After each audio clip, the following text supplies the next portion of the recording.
Hey, what's up, everybody? What's up, everybody? How are you doing tonight?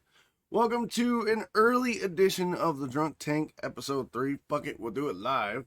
For those of you that don't know what's going on or why we're going live on a Sunday night as opposed to our normal Monday, is because I had some work commitments come up that kind of made it difficult for me to commit to the usual Monday schedule. So we made some changes to do it early on Sunday.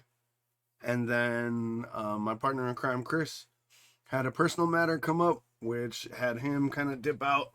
So in a few minutes, we'll be joined by our super mod and good friend, Strange Tim. But until Tim gets here, we're going to do a little bit of a little how you doing session. So if you're new to the Drunk Tank is a 2 to 2.5 hour podcast between me and my friend Chris. Chris is a Scotsman, and I believe I hear a Tim. Or at least I hear the rumblings of a Tim. Chris is a Scotsman over in Glasgow. He usually joins me. This was his brainchild. We kind of came up with it, and last couple episodes has done really well. So when Chris called me and said, "Hey, I got an issue. I'm not doing the greatest," I was like, "Okay. Do you want to like go solo or do you want to like hold off?" He's like, "I don't want to miss a podcast upload, so if you could handle it and get a co-host, that's great. Otherwise, solo mode works." And I was able to round up a co-host of some description. Let me get him on screen real quick. Yeah. Let me make sure that. Oh, wait. Why is it not capturing your face? Because it doesn't want to. I don't blame it, honestly. You know what? Shut up. Shut up. I just got to make a quick change-a-roo to the overlay so it can capture your cam. So what's going on, Tim? Not a whole lot. I stayed up way too late last night, and I slept in till just about 2 hours ago. So You lucky son bitch, you slept in about 2 hours ago? yeah. I've been up since 8 a.m., you asshole. Well, I mean, on a normal workday, I get up at 5:30 my time. Right. So on the weekends, I like to just do whatever the hell I can. Yeah, I'm with you there. Take it free flow. Yeah, I wish I could sleep in on the weekends, but between the dog and the kids, you know. I didn't get out of bed till like 11, but I was up at like 8. You know, I was just kind of bumming. And then, like I was telling everybody before you showed up, we had to move the podcast around because of my stupid work, not figuring out how to get its head out of its ass. And then Chris called me a couple hours ago and said, "Hey, I got a personal thing I gotta take care of." He's like, "You okay?" I'm like, "Yeah, I got it, whatever." He's like, "Do you think Tim or somebody else could jump in?" And I'm like, "I'm sure Tim could if he's free. Otherwise, I can talk long enough for me to ramble for 2.5 hours." So I really appreciate you stepping in on short notice, man. You were the first one I went to because you're familiar with the document, you're familiar with the sort of flow of the show. So I figured it would be the least amount of, bleh, cluster fuckage if it was me and you. So, you know the format. Opening rounds. Introduce yourself to everybody, Tim. Let them know who you are. Okay. Hi everybody. I am Tim. I am a moderator here, He's super mod. and I don't know about that. Super mod. Don't be modest. Okay, super mod. Give me a second while I'm logging in Hey, do your thing, because man. for some reason I got logged out. Hey, this is the shit show. Okay, this was the quick. We got to move everything around, and then other things happen. So it's like throw it at the wall, see what sticks. But no, I don't do social things. I don't do So you're antisocial. streaming. I'm the support guy behind the scenes.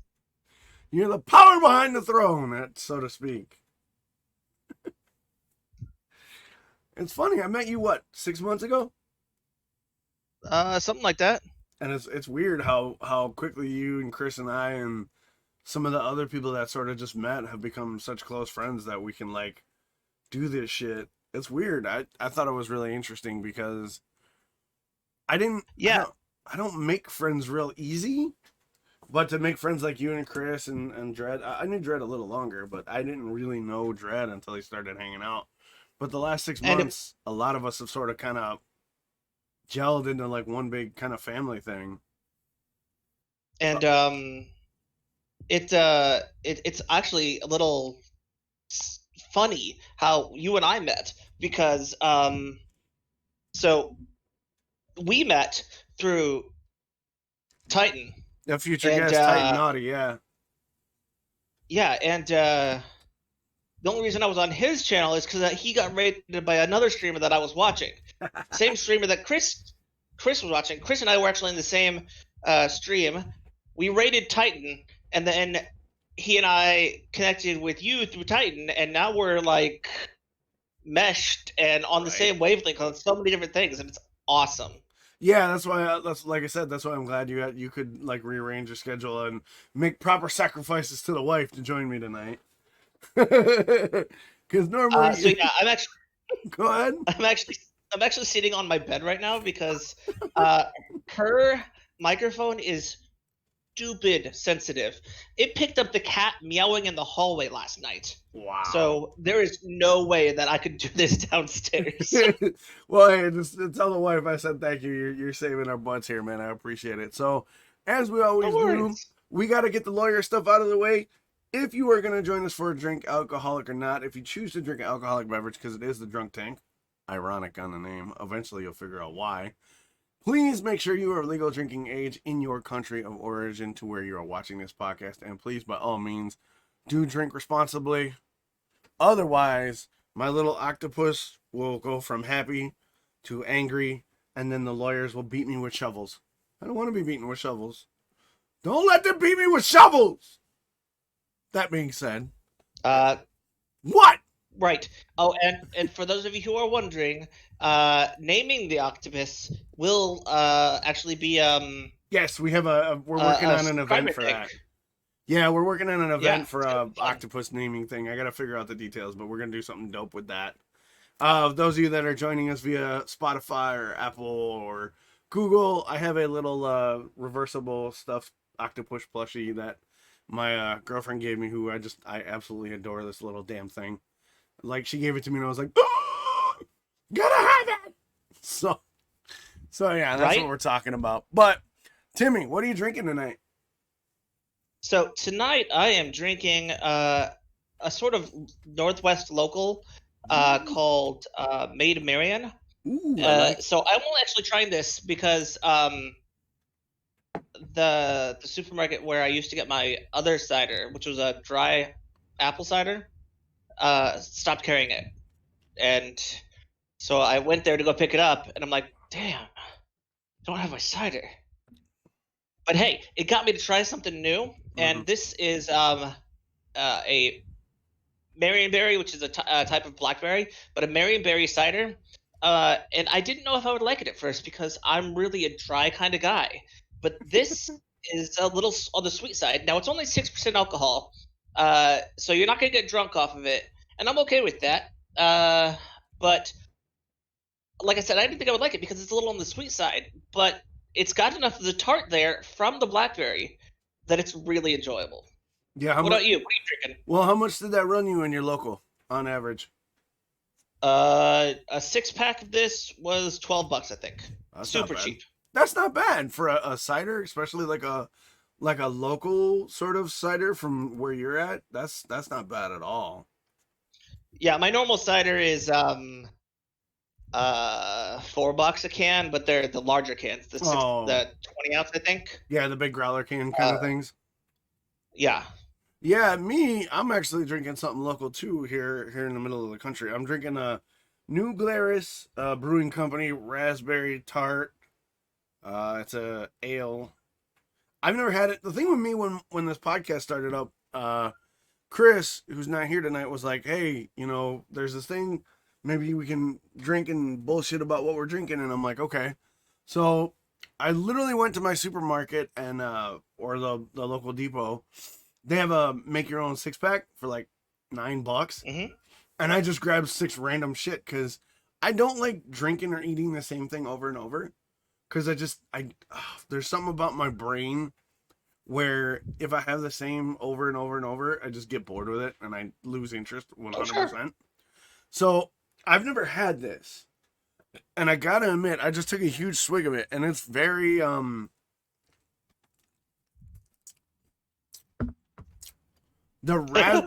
know, right? The raspberry hits you right in the mouth, just makes your mouth just dry up. And then I love those kind of things. Right, and then on backside, the sweetness comes in, and then after the sweetness, because you go really really dry, and then you get this sweetness to it, and then your mouth waters as the beer and the hops roll in, and then once all 3 flavors, as I'm like, that's really good. That's really good. I don't normally like really dry stuff. I'm not super dry. Like I don't like white wine really. I don't like a really dry white wine. And I'm not big on like super dry like tart things. But wow, that like the pomegranate last week had a little bit of grapefruit undertones. This don't have that, but it still got that dry bitterness to it. Sure. But I like it. And go ahead. On that note, that's actually the difference in taste is one of the things that makes my house work. Mm-hmm. And this Maid Marian is actually throwing a wrench in things because my wife likes sweet drinks. I like dry drinks. So if we get our own alcohols, we don't have to share and we don't run out unless it's our own fault. But now I got this sweet stuff and she kind of likes it. And ooh, she dipping. So she dipping in your stash. Yeah, it's made for some interesting conversation. Yeah, I said, "You taking my alcohol? You taking my alcohol?" She was like, "Yeah, what you gonna do about it, bitch?" And you were like, "Nothing." Yeah, in my house, the like Bernadette and I don't drink a lot. Like in general, like I drink maybe a beer a week if I'm lucky. That 6-pack will last me 6 weeks because I don't Sure. drink a whole lot. But when she does drink, she likes amaretto and like amaretto straight or amaretto over ice. And then she liked that mead she got me. But when it comes to booze, like our tastes are real different. She doesn't like beer. And the weird thing is I didn't like beer early on when I was younger. I couldn't drink it. It soured my stomach where I would just do shots. And when I was working as a bartender, I'd do shots and drink soda or water. And now the older I get, the older I get, the hard stuff, just kind of, I don't know, I can handle it. It doesn't, it doesn't satisfy my palate now. Like if I get a good craft beer and I get like a steak or, a burger or whatever, there's a satisfying component to it. And a 6-pack of the New Glarus runs about $9.50, $10, somewhere around there. So not bad either. Like it's definitely affordable. Yeah. And like what boggles my mind, and I'm about to throw some shade. So if you're listening or you're watching the VOD, if the shoe fits, well, why, when you have good beer or good cider, do you drink Milwaukee's Best or fucking Bud Light or White Claw or why? Why? We are on the same page here. When Why drink piss if you have better? Oh my god, it drives me like is your and I hate that I know I'm throwing shade on being an ass, but I understand part of it is cost and part of it is the way you grew up. But there's so much better out there. Experience it for fuck's sake. On the topic of beer, I am not really a beer person. Really? No. That's cool. I when I was in the Navy, we went Thank you for your around the service. world. Thank you. You served as well, right? No, my family did. I couldn't serve because of my heart condition. Because of your hand. My heart condition, my hand, my deformities in my feet, so that limited me. But yeah, I wish I could have. But when we went overseas, even though I didn't like beer, I stopped at local pubs and bars in Greece, in Bahrain, in Dubai, and then in England on our way back. Nice. And I tried the local. Because just because I didn't like beer in the United States doesn't mean I mean, maybe it was the way United States brews beer. So I gave it a try almost everywhere. Right. And I mean, I still don't like beer, but I did find one that I like. It's Kronenberg, which is a German beer. Yeah. I found it in a pub, but it's a German beer. And that was pretty much the only beer that I really like. Nice. So I totally get you. Try different things. Just because you like one thing because you grew up with it doesn't mean there's not so much better out there. Yeah, for sure. And like I said, I mean, drink what you want to drink, but like for me, just to stay to what you grew up with or what your dad or mom drank and not kind of branch out. In some ways, it feels like to me, and this is my opinion, like you're not exploring yourself, and that's gonna tie back. Tonight's main topic is gonna be mental health, but that's to me in a way like if you don't experience new things or you don't want to try new things, like you're kind of limiting yourself in a way. And I'm one of those people that doesn't ever want to limit myself. I always want to push the boundaries. I always want to learn something new. I always want to do something, and I know that's different for everybody. And I'm not trying to like be like, oh, you drink piss water. Well, some of you do, but I mean, just try and reach out. If you're on a desert island, it comes from your body. Technically, medically speaking, it's still sanitary. Yeah, there is that, but but yeah, I mean, I think I like the format of this podcast because not only does it allow me to try like new beer, but I'm also gonna try like new ciders and maybe new craft sodas for like a non-alcoholic night because I like the option. It gives me an excuse. It gives me an excuse to do just what I said. Get out of my comfort zone and try new shit. So I'm excited for that. So why don't we segue into tonight's main topic? And I will do my customary. We are veering into some territory that could bring up some difficult questions, some difficult feelings, thoughts, and emotions. So if you are having an issue or you're sensitive to the topic of discussion, please by all means mute the tab until we're over or fast forward through the podcast until we open it up or we open up with another topic. So tonight's main topic is mental health and how it affects us. Now, this can be a touchy subject because, well, one, I didn't get a real chance to talk to you about it when you jumped in, so I assume you're okay talking about it, right, Tim? Yep. Okay. Mental health and how it affects us is a multifaceted, multi-nuanced topic. So if you're watching the VOD or you're in chat or you're listening to the podcast, feel free to reach out to us on Twitter, especially me, because I'm on Twitter. Tim isn't. You can also reach out to Chris. Give us your thoughts and feelings on mental health and the conversation if you're listening. If you are live in chat right now, please feel free to join the conversation. But with that being said, go ahead. Real quick here, and say that if someone wants to ask us a question of me, to feel free to send it on to Dox, and he'll pass it on to me. Yes, exactly. That being said, we're not experts. We're not experts in the field of mental health. We're not doctors. We're not psychologists. We're not psychiatrists. So our opinions are what they are based on our life experience and how we've dealt with our personal issues. So, Tim, you want to go first or should I? Sure. I would like to preface what I'm going to say with a trigger warning on self-harm. Okay.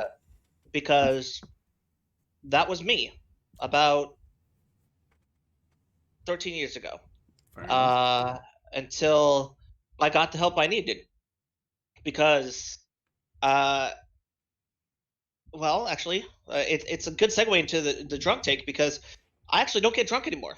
Nice. One of the problems I used to have 13 years ago was that I got drunk every single day. The only reason I wasn't technically an alcoholic is because I didn't wake up and start drinking, but it pretty much happened every day. Right, you were 3/4 of the way there. Yeah, 3/4 of the way there. And it runs in my family. Addictive behaviors. I have to watch myself when I do things like play MMOs or play poker or even buy a lottery ticket.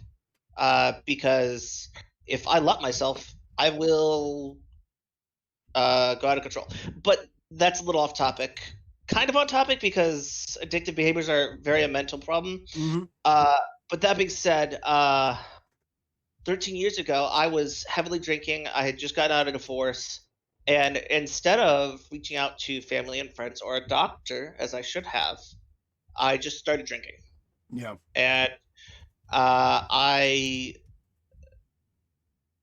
because I wasn't getting the help I needed, I kept on spiraling down and down and down. And I eventually reached the point where I was self-harming and I was having suicidal ideations.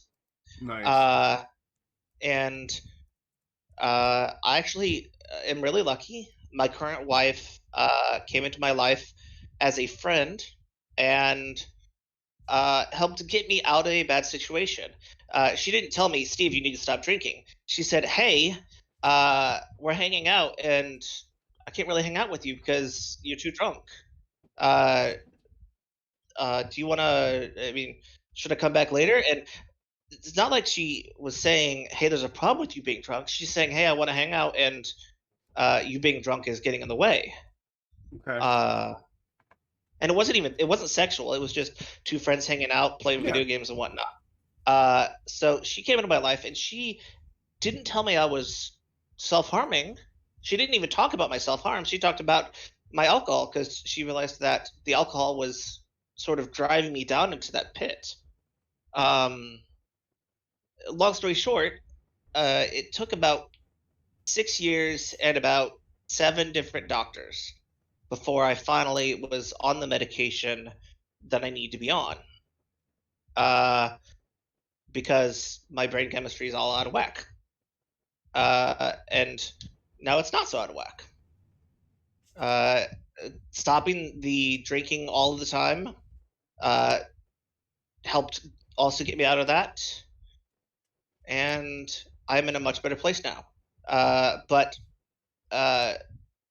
while that worked for me, some people might not have that sort of support system in place. And if you are feeling depressed all the time, or you're drinking all the time, and you don't really know why, or you don't care why, maybe it's time to reach out to a mental health professional and look into that a little more. Nice. Yeah, isn't it interesting isn't it interesting the power of somebody who gives a shit about you Oh yeah.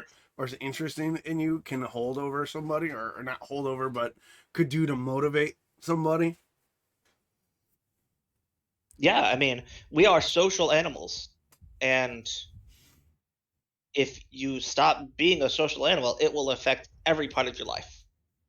Yeah, Even even I was gonna say even introverts and antisocial people still need someone to kind of like be social with, be it just that one person or that select group.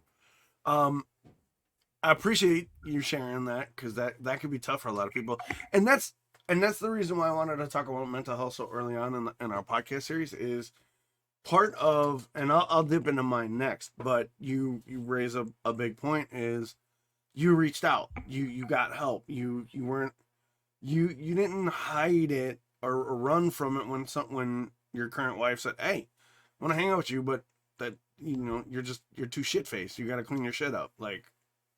And then she didn't make it a focus or anything. She didn't drone on about it. She was just there and kind of let you know. One of the big issues with mental health is the stigma behind mental health. Is the indeed. is the oh you're just sad or oh you're just angry or oh you're just an asshole, right? And that is I was. I was. well, everybody is in their own right to some extent. Like, look at me, I'm the biggest asshole I know. With a heart of gold. Preface: I have a heart of gold. I just keep it in a box in the closet. So you can fit two raccoons, not just one? Yes, exactly. But Sorry. no, you're good. That's why we do this because we got that same humor. I appreciate it. The big thing is the stigma behind mental health. There's a lot of reasons why people don't share their mental health stories. They don't reach out for that help. And for me, I come from just a circus of mental health issues in my family, from manic depression to bipolar to suicidal ideation to alcoholism to violent outbursts, you name it. Like it's my mom, my sister, like we all have our cocktail of mental health. For me specifically, I have a myriad of mental health issues. I have what they call imposter syndrome. And for those of you that aren't familiar with imposter syndrome, it is you don't feel like you are as good as everyone tells you you are, or you're not as good looking, or you're not as talented, or you're not a good guy as you think you are, or you're not basically you're not who they say you are into Mhm. yourself. That's a big one that I struggle with. That's a big one I struggle with even to this day. Every time I hit the green go button on Twitch, I have to literally like look at myself and go, just don't worry about it. Don't get in your own head. Just hit the go button and just when the lights go on, just be you. And then I have that back and Yep. forth. Well, then there's that shadow. It's like, well, you're not worth you. We're not, you're not worth you. You're not as good as like like chatters say you are. The haters are right. You're not talented. Your voice is shit. So that's Well, that was right.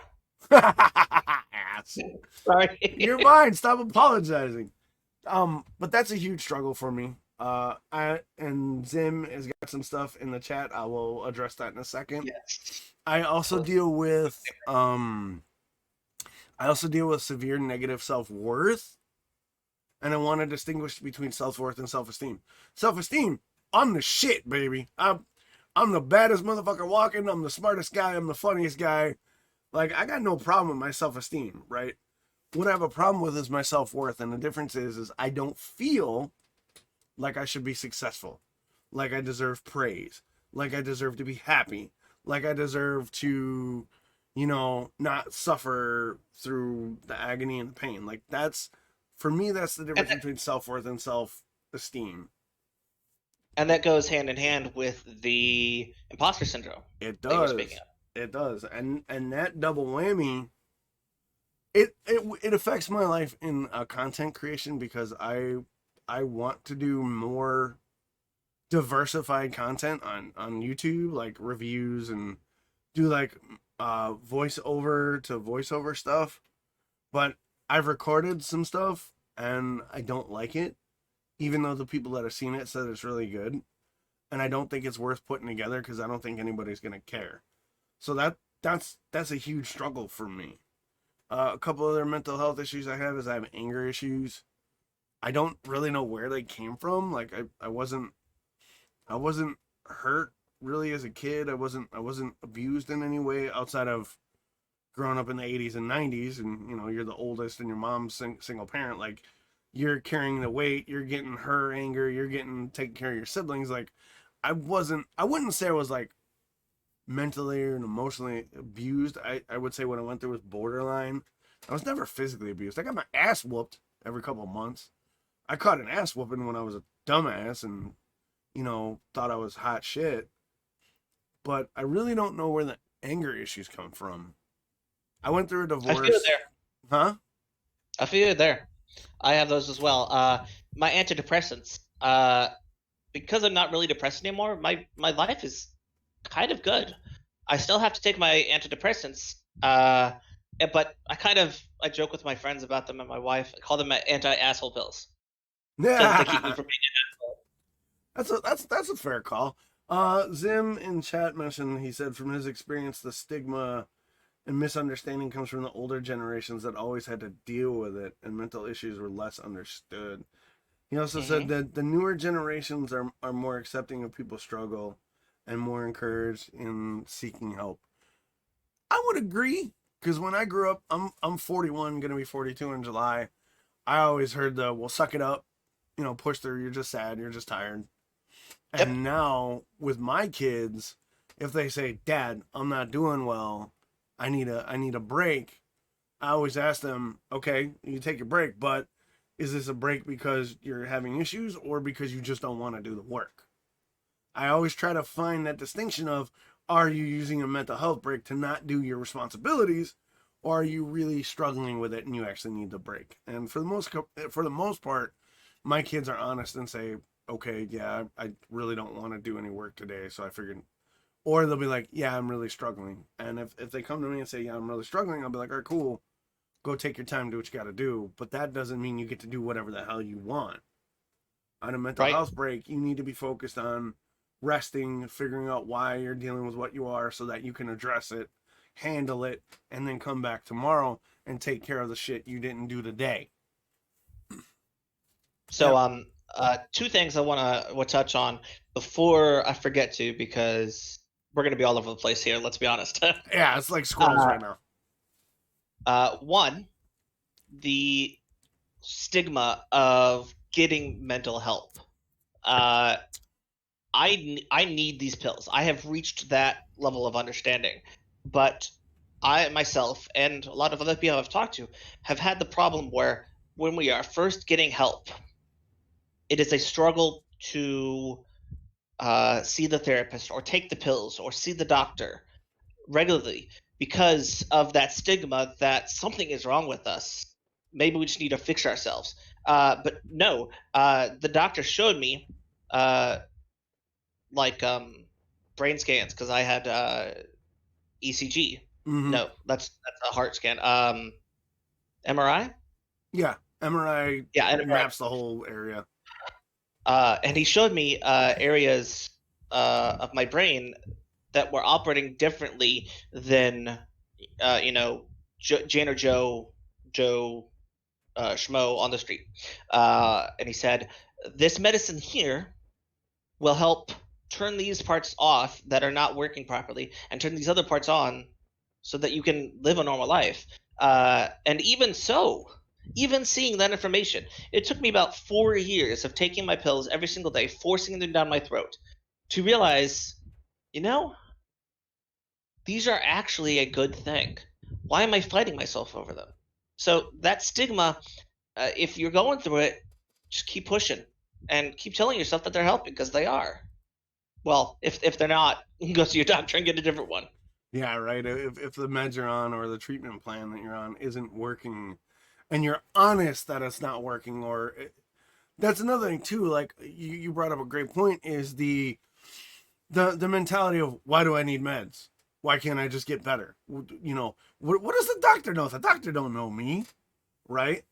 And I think we need to get to that point where we need to understand and trust that if we have a great connection and rapport with our mental health professional or our doctor, that they are setting us up for success. And we need to again quash that mentality of, oh well, it's they don't know me like I know me. And to that end, I don't have meds. I'm not on meds mainly because I don't have insurance. And most of my when I have seen professionals and I've been on and off in therapy for a while, most of them say the things that I'm affected by can be treated by cognitive retraining therapies so that I Sure. can retrain my thought process. So I consider myself lucky in that way where I'm not dependent on meds because one, I'm not on insurance, so I couldn't afford the meds anyway.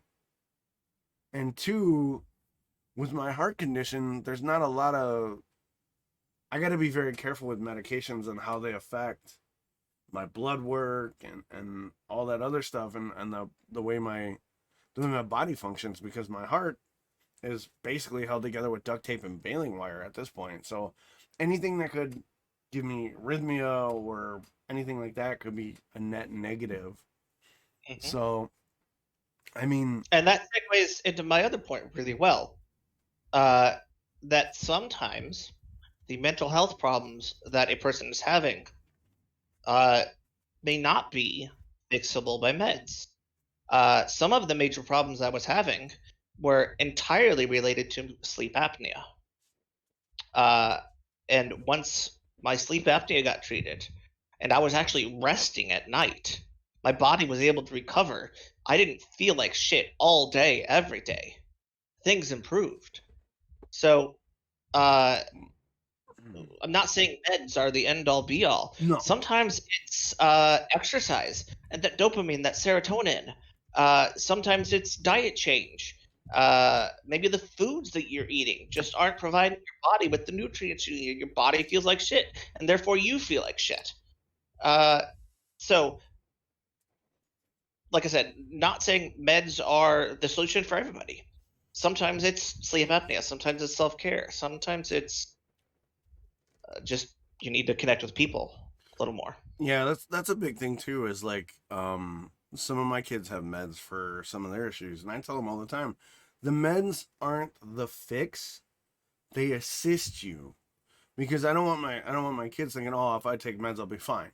Cuz meds are only a portion of the treatment plan. A lot of the treatment plan involves therapy, talk therapy, exercise, like you said, diet, nutrition, all of those things and I try to couch discussions with them that yes, you have meds. They don't control your life. They're not the end all be all. And they're there to help you, but they're not going to fix it for you.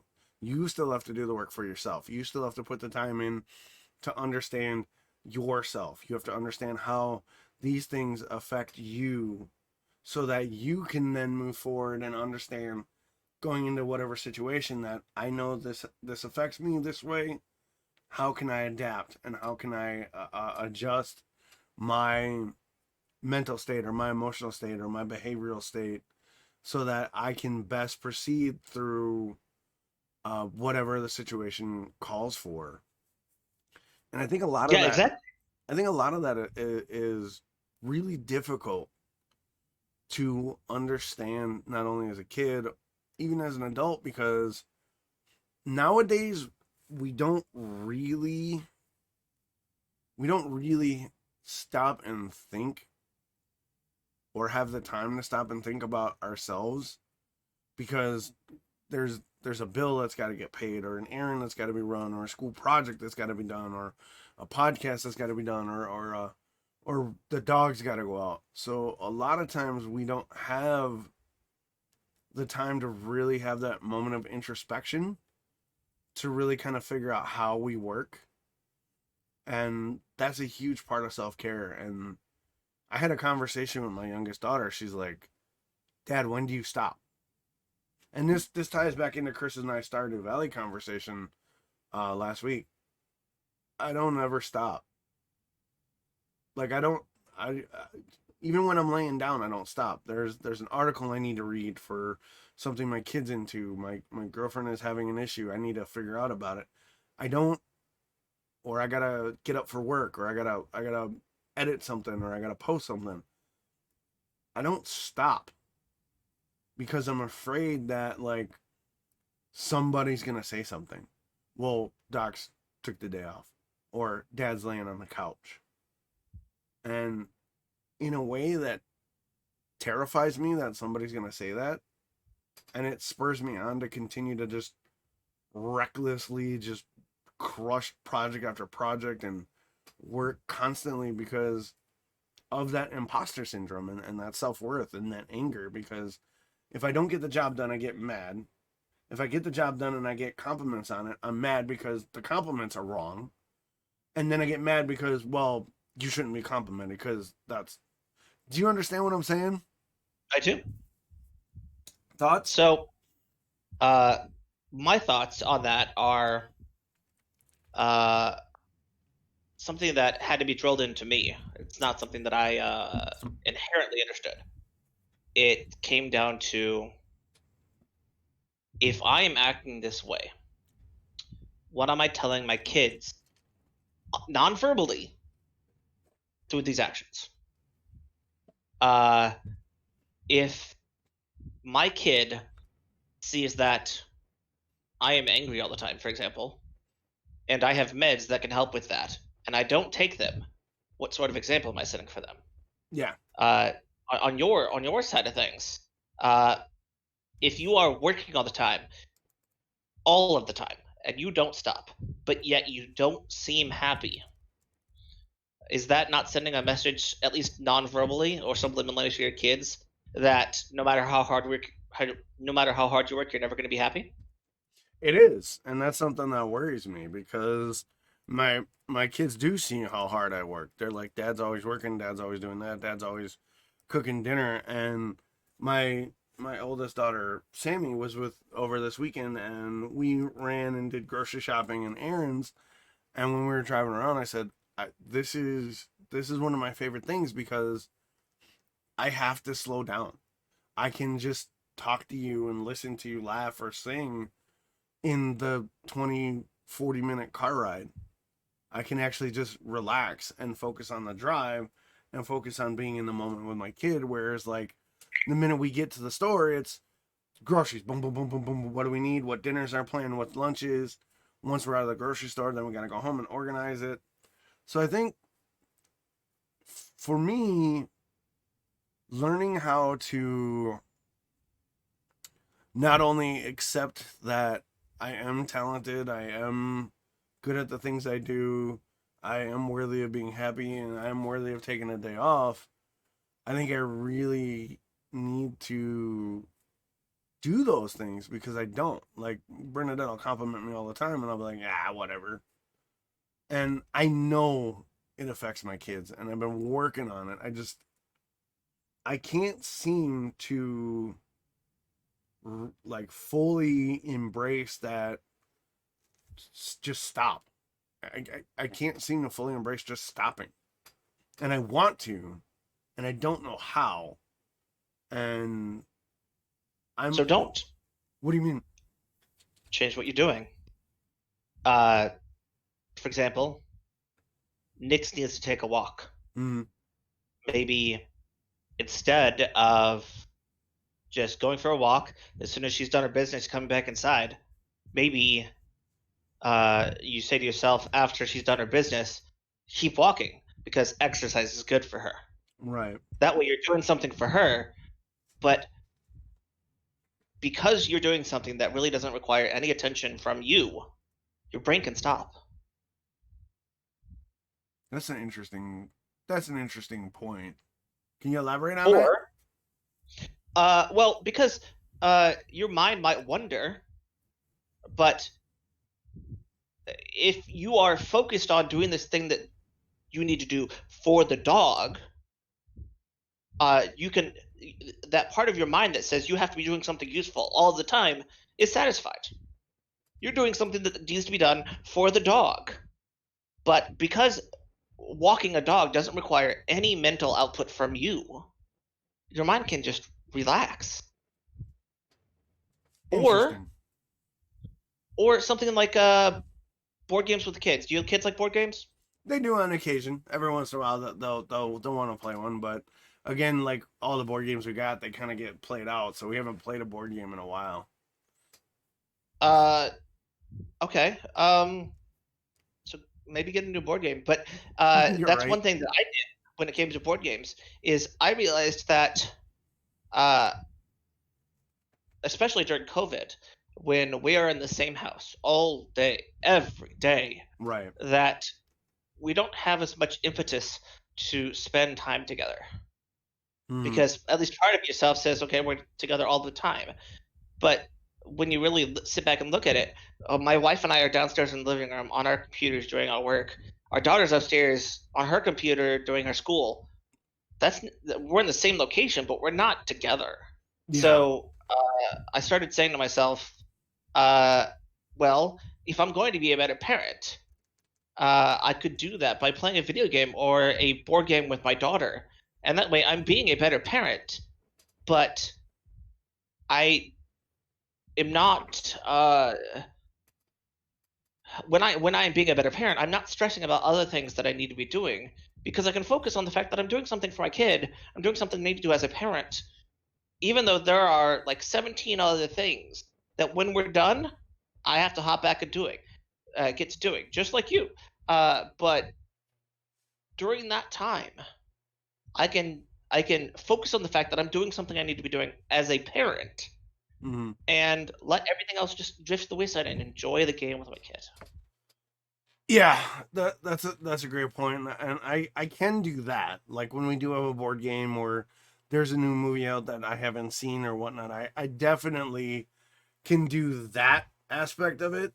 But it, like you said, it's the mundanity of things where you're in the house all the time, you live in the same house. Wednesdays and Thursdays I don't stream, and I try to leave those days open for like if the kids want to do something. And I tell them all the time, I'm not working Wednesday or Thursday. If you want to do something, let me know, because I'm basically free my schedule up. Um, and a lot of times they don't take advantage of it because they go do their own thing. And a couple times I've said, hey, do you want to do something? And they're like, no, I'm fine. So I don't know exactly how I want to, like, one of the things I want to do is really, because we got a move coming up in a couple months. I really want to try and maximize those Wednesdays and Thursdays. But part of me is like, well, don't bother them. They're doing their thing. You know what I mean? You don't want to be, oh, dad wanted to do this, dad wanted to do that. So then again, that plays again into my self-worth issues, whether, I feel like I'm bugging them or not. So I think for me, one of the things I need to do going forward is I need to really focus on stopping and giving myself that moment to just be like, yes, you need to do X, Y, and Z, but you also need to like just chill the fuck out for a minute. Or you Do need you to like be, novels? huh? Do you like novels? I love reading, Okay. but So, I don't like reading books because I don't like the clutter. But I have over oh, 90 books on my phone, but I don't want to read on my phone because I don't want to set a bad precedence that dad's always on his phone. So I'm like, oh, I can't win for losing lately. get a Nook or a Kindle. I have it on my phone. I have a Nook and a Kindle. I have Kindle on my phone. But if it's a Nook or a Kindle, then your kids know that it's not there for like video games or for browsing the internet while you're not sitting at your computer. It's there because you're reading. That's a good point. I might look into that when we move for sure. Because my big thing with books is I don't like clutter. I despise clutter. Like I you could fit everything I own literally in a foot. Yeah, lovely bookshelf. You can literally fit everything I own outside of my dog in like 2 foot lockers and a backpack. I got books double stacked here, books in front of books, books on top of books, because I love the feel of holding a book. Right. And now I'd also have a Kindle in a Nook because, let's be honest, on a plane ride, that is so much more convenient. On a bus ride, way more convenient. Now I will say this: I love audiobooks, and I've been recently jumping into those more because it allows me to just enjoy the relaxation of a book, but I'm not on my phone. I have one earbud in. I can listen to the book or the podcast, and I can still do stuff that I need for my kids, and I can focus on my stuff. Then the problem with that, the audiobook or the podcast, is I'm not stopping to enjoy the book or the podcast. I'm still doing everything else while listening to the book or the podcast. Exactly. And I need to block. That's why you need like a Kindle or a Nook, because your hand is holding the book, you're reading the book, your hands can't be doing anything else because that's how you navigate the pages. And if you need a reason to do it, like in order to satisfy that portion of your brain that says you always have to be doing something, add it into like a podcast reviews, because I think there was thrown around somewhere the idea of just doing a reviews podcast, review videos and stuff like that. Yeah. Or it could be part of the drunk tank. Just real quick, during the intro, hey, I'm reading this book. Here's what's happening in the characters. People can kind of follow along with the situation, and maybe it'll get them to read the books as well. Then you can chat about the books in chat. Yeah, it's not a bad idea. So if you need a reason to do something that is also relaxing and lets your mind kind of shut off, you can always just tie it into one of the other things that you're already doing. Nice. Yeah, that makes sense. Why don't we put a final thought in on mental health and how it kind of affects us? Tim, you want to make a final thought? My final thought is this. If you are not feeling great, get help. End all be all. Whether that help is a doctor and medication, a therapist and talking about it, or just hanging out with your friends. You don't have to live with it. There are tons of resources out there to help you be happy. That is my thought. Yeah, that's a great final thought. On the topic of mental health, especially, listen to me ramble on, and you ramble on for about 30 minutes. My ending thought is, if you know, or if you can identify what will make dealing with your issues better, be it meds or a doctor or exercise or diet, really make the time and the commitment to pursue those things, because it's only going to make you better. And I'm really talking to myself at this point. So make the commitment, make the deal with yourself and your family to say, hey, I really need to do this for me, and I need your help in it. And for the most part, if your family is halfway functional, they'll respect that, and they'll give you the time and the space you need. When it comes to meds and doctors, they'll support you by helping you get to the appointments and checking in and making sure you're doing what you need to do. So take care of your mental health. It's just as important as your physical health, because a lot of times we focus far too much on the physical aspect of health and not enough on the mental and spiritual side of health. And we didn't touch on much of the spiritual health because, one, I'm not super religious, but I do think doing something to kind of get yourself right with the universe, whatever makes you feel kind of grounded and centered, is just as important as addressing the mental and physical aspects of it.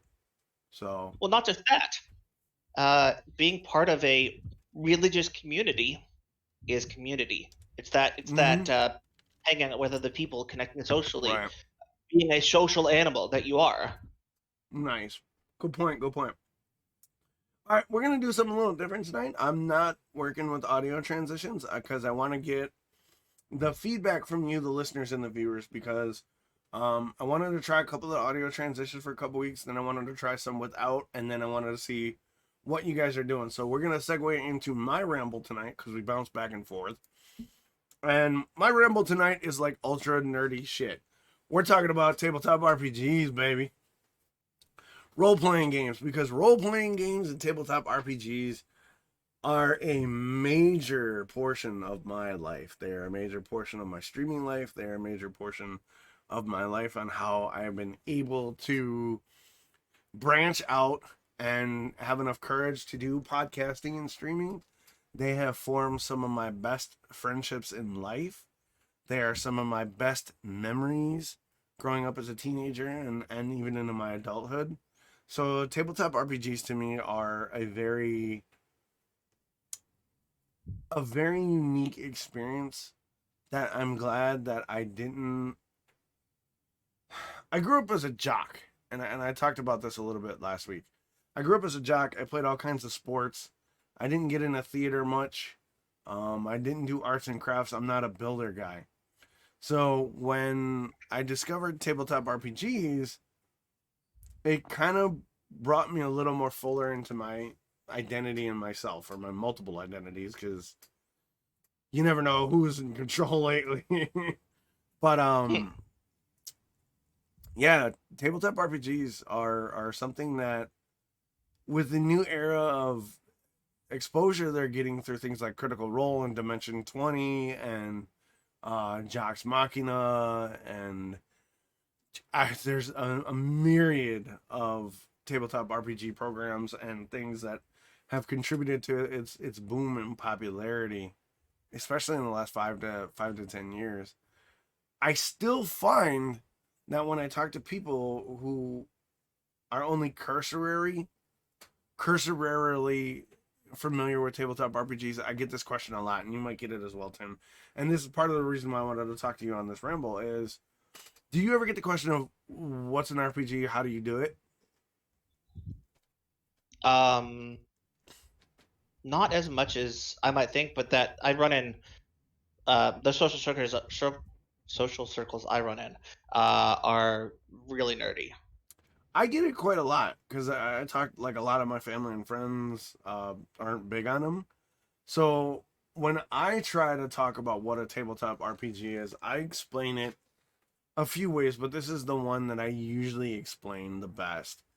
A tabletop RPG is interactive storytelling and throwing dice to resolve conflicts. Okay. And then I get that follow-up question, what do you mean by that? Then I explain it as, get a bunch of your friends, sit around a table or a computer screen, Discord, Roll20, whatever, and tell a story of your persona, your alternate identity, your character on an adventure, be a mystery, an investigation, a a, a grand battle. Tell a story where each of you contribute to the story as if you're reading a choose your own adventure novel, because the person that's the GM isn't quote unquote in charge of the game.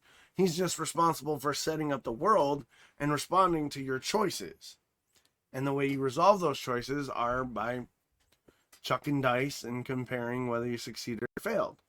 And once I explain it like that, people will go, "Oh, like D&D?" Yes, like D&D. And then they're kind of like, that's nerd stuff. Or sometimes they'll be like, oh, that's cool. I've always wanted to try that. What's like you said, you run in nerd circle. So what is what's your take on like a tabletop RPG and people's responses to it? So I have definitely seen an explosion in TTRPGs since the pandemic started. Mm-hmm. Because they are, especially with Roll20 and the other one. There's another website that I am just Astra, Fantasy Grounds. Fantasy Grounds. I don't know why I couldn't think of that. But with the advent and the growth of these platforms, it is an incredibly simple way to reach out and connect with people and maintain social distancing. So it's definitely exploded. And of course, the successes of the Adventure Zone and Critical Role haven't hurt. Right. And of course, also D&D is still like 80% of the TTRPG market. That's a point I wanted to hit before we wrap this not ramble. Critical Role. I meant D&D. Right. Did I say? No, you said D&D. Okay. But while those two things are Hello Kitty, while those two things are true,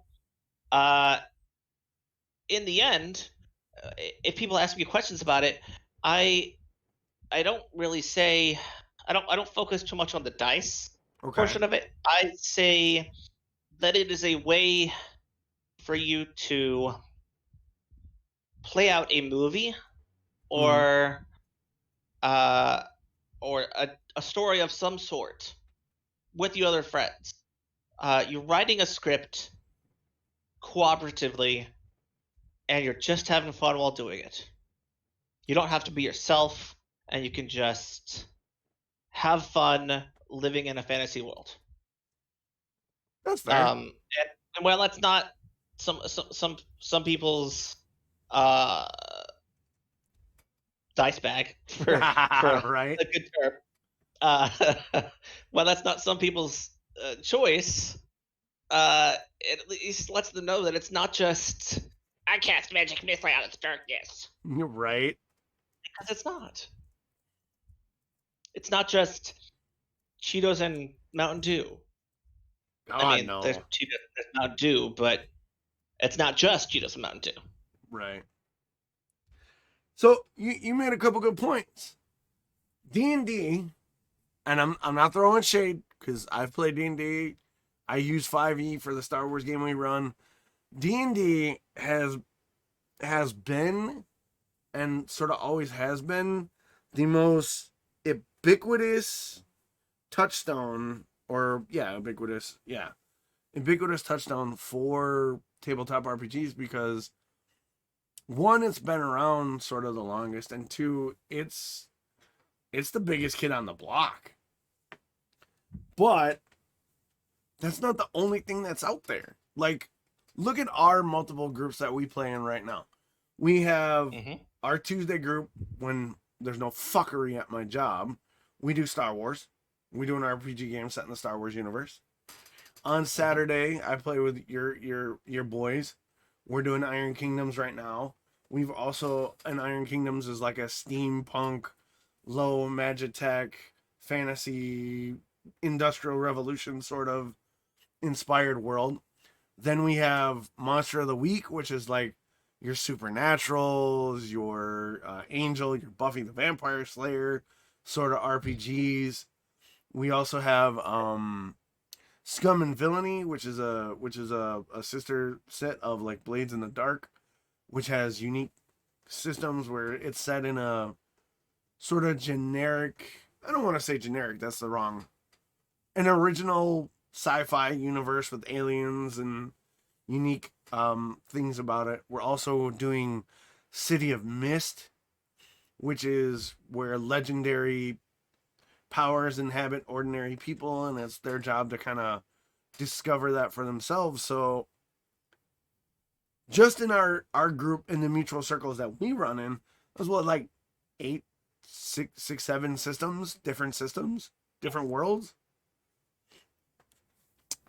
But I love the diversity. Yeah, but I think that diversity is underserved because things like Critical Role and Dimension 20 and Action Zone and Ready Play Go, Dice Camera Action, they focus so heavily on D&D that a lot of these other systems and universes don't get the shine.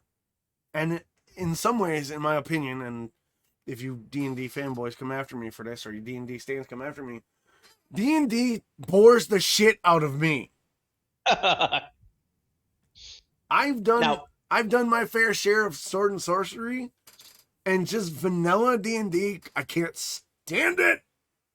Can't stand it. Just to make go ahead. Provide a sort of counterpoint here.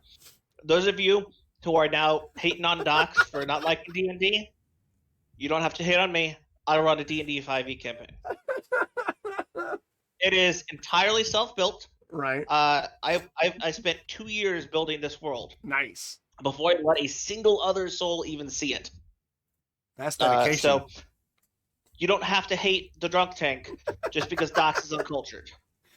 Hey, I resemble that remark, damn it. But no, I don't. I'm over. I guess at this point, I've been playing RPG since I was 16. That's like almost 20 some years or more, 25 years at this point. I can't do vanilla sword and sorcery without some sort of hook. And the reason I mentioned why I don't like vanilla D&D is there's got to be some sort of like really unique mechanics play, or the world has to be some way interesting to me. And a lot of times, like vanilla D&D relies on, and I'm not hating on Dragonlance, but like here's Dragonlance or Greyhawk, and it's your traditional D&D tropes about, elves and dwarves and goblins and ogres, and I don't like it. But yet I can do Star Wars without a problem. I can do Iron Kingdoms because that's a new spin on elves and dwarves and goblins, because it brings a new angle. It brings a new sort of freshness to it. And D&D is great, don't get me wrong. Like D&D 5's mechanic system is really streamlined a lot of things and made a lot of things accessible. I gotta add another level of flavor. And a lot of people will be like, well, duh, Dox, you need to kind of do your own thing with it. And you do. But if the game itself relies so heavily on me to design things to make it interesting for myself, I don't want to really jump into that world, because one, I don't have the time to develop 2 years to develop a world. And two, if I wanted to develop my own world and all that, I just write a novel and get rich that way. But that's why I like Scum and Villainy, because it's got a really unique flavor to it. I love Iron Kingdoms. It's got a unique flavor to it. City of Mist came out of nowhere with its mechanic system and the way it does dice rolling and combat. It's not numbers, it's narrative driven with tags. And I think that stuff in my journey in tabletop RPGs really gets my juices flowing more than sort of stock traditional TTRPGs. And I think those games and those universes deserve as much shine as D&D does. And I really hope in the future that some of these shows like Critical Role or Dimension 20 or Action Zone really kind of take a campaign away from D&D and explore other systems. And Critical Role they do one-shots like Doom and Call of Cthulhu, but I want to see a dedicated show start reaching out and beyond D&D. Tim? Zim just said in chat that TTRPGs are great when you can actually make time for them. Yeah. And let's be honest here. Scheduling is the true big bad evil guy of role-playing games. Yeah, scheduling a 4-hour block that's uninterrupted is beyond difficult, especially as an adult. But I love D&D because it is so relatable. People know what it is, at least a cursory image in their mind of what D&D is. They can use it as a gateway into the rest of the TTRPG world. Yes. And then those one shots and those like when Critical did Tombstone, it was 4 episodes or 5, I can't remember. Oh, when they did the Deadlands run? But that's yes, that one. Deadlands is a great system. But so using D&D as a gateway and then introducing those other systems that are just as awesome. And some of them are more crunchy, they're more combat related. And so some people will gravitate towards those. Some people love the narrative stuff, and they might gravitate towards like COM, City of Mist, or Monster of the Week, because they're more character narrative. There's not nearly as many dice rolls or combat. So I love D&D for the fact that it is a gateway. Yes, D&D is definitely a gateway, and I would totally agree with that, because at some point, the majority of tabletop RPG players cut their teeth on D&D, and that's not a bad thing. But what worries me is that with the explosion of like Critical Role and all the ones we mentioned before, is it's harder and harder to get new players interested in non-systems. Like, look at Saturday. Like, we had like 2 or 3 people come into Ryan's game, and they were like, "Oh, this is what I was looking for," because all I've played is D&D. And it's like, but try it, you might like it. And I find that kind of difficult, because people are like, "Well, it's not D&D, I'm not interested." And even on Twitch, getting views on Twitch for a tabletop RPG that's not D&D, like, D&D has its own channel, and there's like 1 billion people in it constantly. You look at the TTRPG channel, and there's like 100 people, 50 people. True. So from a streaming perspective, I'm disincentivized in some ways to stream anything but D&D. But then if I do stream D&D, I hit oversaturation, and it's hard to get an audience that way too. So I think that tabletop RPGs, no matter what they are, should get as much shine as D&D does. But in order to do that, they need people like you and me and Tim and Ryan and Dread to really show them off in their best light, and to use a word I don't like using, like, evangelize for those other things, so that people can discover that diversity, so they can have those experiences in multiple worlds and multiple realities. Zim says sometimes it comes down to keeping a commitment, being responsible, and knowing that multiple people are also in the same almost contract. Yeah, no, that's a great point. Playing RPGs in general also is a slow process. Cut my teeth on Final Fantasy. It was a long time before I ventured out to try anything else, because the system was different and didn't look the same. Yeah, like we were saying, a lot of times people stick to the familiar. But man, I can't tell you, like, some of my best memories were in a game like Dark Heresy, or Shadowrun, or Vampire the Masquerade, where I play mages. I don't play vampires. I don't fuck with y'all suckheads. No shade to you vampire players, but mages are the best. I can rewrite your DNA to not make you a vampire anymore. Don't fuck with me. Don't at me, bro. Real quick, just for anyone who's watching the stream, I'm not stroking my belly. There's a cat here. He's stroking his cat. He's petting his pussy. So, final thoughts on tabletop RPGs, Tim. What's your takeaway? What's your advice? Final thoughts are: if you like telling stories, play an RPG. If you're hesitant about it, do D&D, and then once you're comfortable being a role player or being a GM, find the system that fits your desires. If it's D&D, awesome. But try others as well. Just like with the alcohol and the beer at the whole beginning of this podcast. You won't know something is great until you give them a try.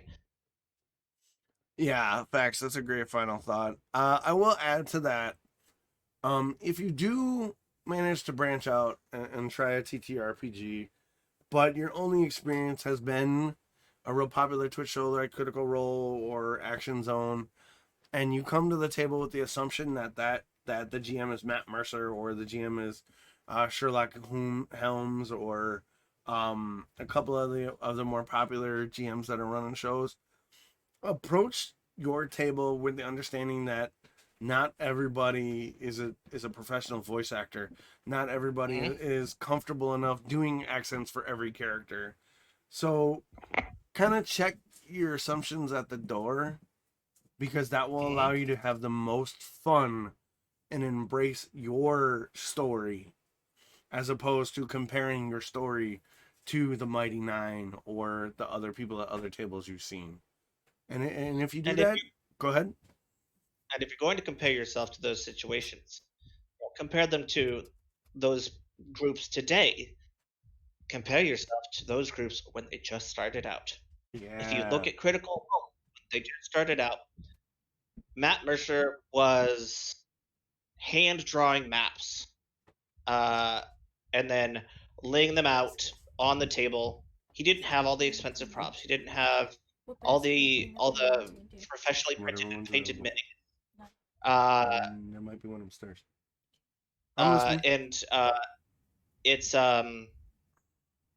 disingenuous to try to compare something that you're just stepping into to a professional setting that has been going on for years and is done by people who that is what they do for their job. Facts. Good endpoint on that, Tim. So let's segue into your ramble, the Tim ramble, huh?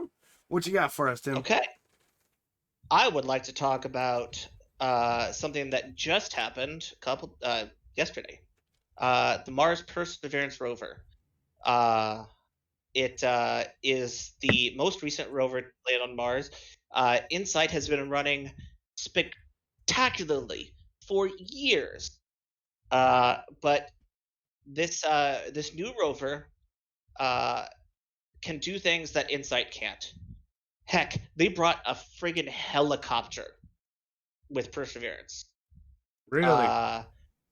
Yeah, there is a helicopter. It has to be deployed, it has to charge up, and then it can fly up to like 20 meters. It might be able to fly higher, but 20 meters is their initial set point. Not to mention, they did something really cool with the landing of Perseverance. They had a camera in the canopy of the parachute. They were able to take a picture and stream video as the damn thing was landing on Mars. That's dope. And that is just epic. Now, it wouldn't have been so epic if things didn't go perfectly and it crash landed. But it didn't, because we don't have any imperial to metric problems anymore. Those got nailed down. So, this new rover, it landed on a different portion of Mars. The helicopter can study atmospheric conditions, while the rover is looking for... Oh, no, I'm not sitting on a pew. I couldn't be downstairs because my wife is playing D&D with her group, and her microphone will pick up everything I say. Nice. That's okay. I don't mind. It's comfortable up here. Well, it's your bed. I would hope it is. Yeah, I would hope so.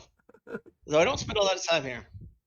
Right. I like to come up here when I read, because then I'm not sitting at my computer. I don't have that distraction of the screen right in front of me. Yeah. And it's nice that way. But so this rover, Mhm. it has so many more new instruments, and get this, it's even collecting samples in a way that they can be retrieved later. Now, the plan to retrieve them isn't for 30 years, so take it with a grain of salt. Right. But let's be honest, how long did it take us to get to the moon? Yeah, long time. Yeah. So, uh, but this rover is set to look for uh, evidence of life on Mars. It landed in Jezero crater, which is an ancient lake bed, Mhm. and it's going to be searching for signs of ancient life, like fossils of older creatures, because obviously we haven't seen any fossils of large creatures. So we're going to start looking for small creatures.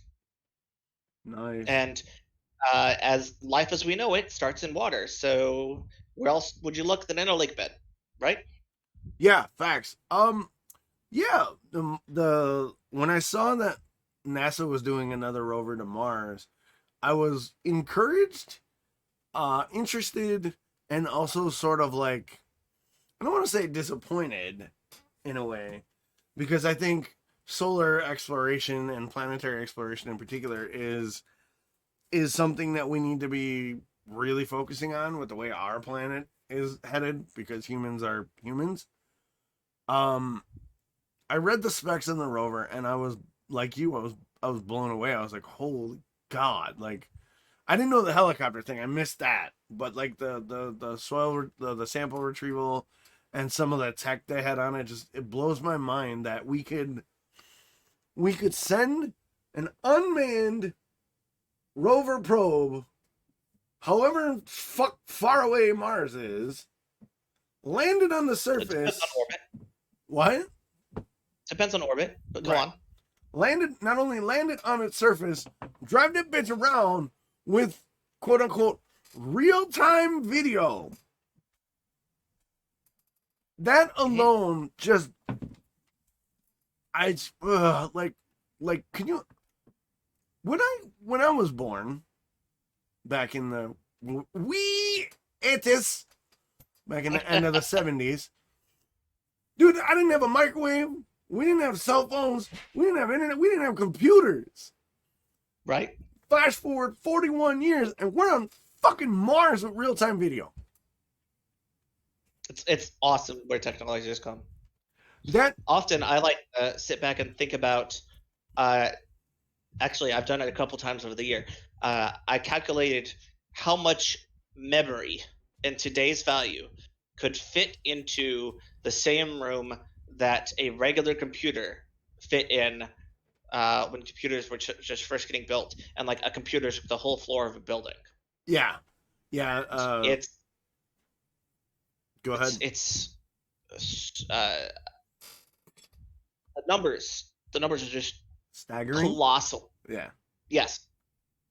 yeah, and the fact that we now have a second rover on Mars, looking for signs of life, like that in itself should, one, encourage you that the human race is not the piece of shit that we're so often portrayed as, and that we are capable of greater than what we show now for the most part in our world. And I think with perseverance, it should be it should be at the forefront of the conversation of what humanity can achieve if we fucking try. Because we landed an unmanned machine on Mars with real time video to search for other signs of life. And yet, we can't provide food for the homeless or housing, or we can't even accept people who are different of us as people. Like, that blew my mind. Like, that we could accomplish great things technologically, but culturally, we can't handle basic decency at some point. Well, part of that comes down to government. Facts. A lot of it comes down to government. The people who run a government are not the scientists. They're not the people who are, well, I mean, I guess they can, but they're not the people who are actively expanding their view of the world and reaching out to those who are not like them to get their opinions and pick the good things out of those opinions and provide positive feedback. Too many politicians are polarized. It's either us or nothing. You're wrong because you're on the other side. And I'm not saying Republicans. I'm Right. not saying It's just the Democrats. other side. I'm not saying Tories or Green Party. Right. It's just the other side. But Because all parties all parties do it. but don't you think that something like perseverance should be something that we should hold up as an achievement and an ideal of what can be accomplished? Like, don't you think something like the we're talking about the exploration of another planet, Mm-hmm. and yet we talk about fucking the Kardashians more. Oh, this Yep. the topic, the ramble is, it to me is so, it is so encouraging and yet so frustrating for me. And I don't want to get sidetracked into the frustrating part, because I love the idea of perseverance. I love it. I love that we're using technology to expand our knowledge base about another body in our solar system, to potentially learn that we are or weren't alone at some point in our galaxy. And we can use perseverance as sort of a lens.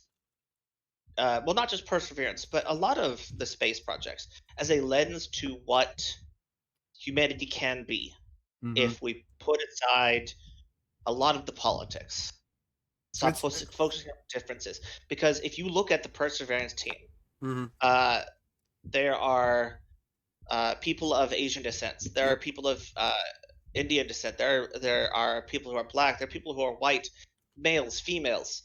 It is an incredibly well-rounded team of people from every different walk of life. And honestly, it wouldn't have been possible, or not as easily achievable, if not for that diversity. Facts. So focus on the diversity.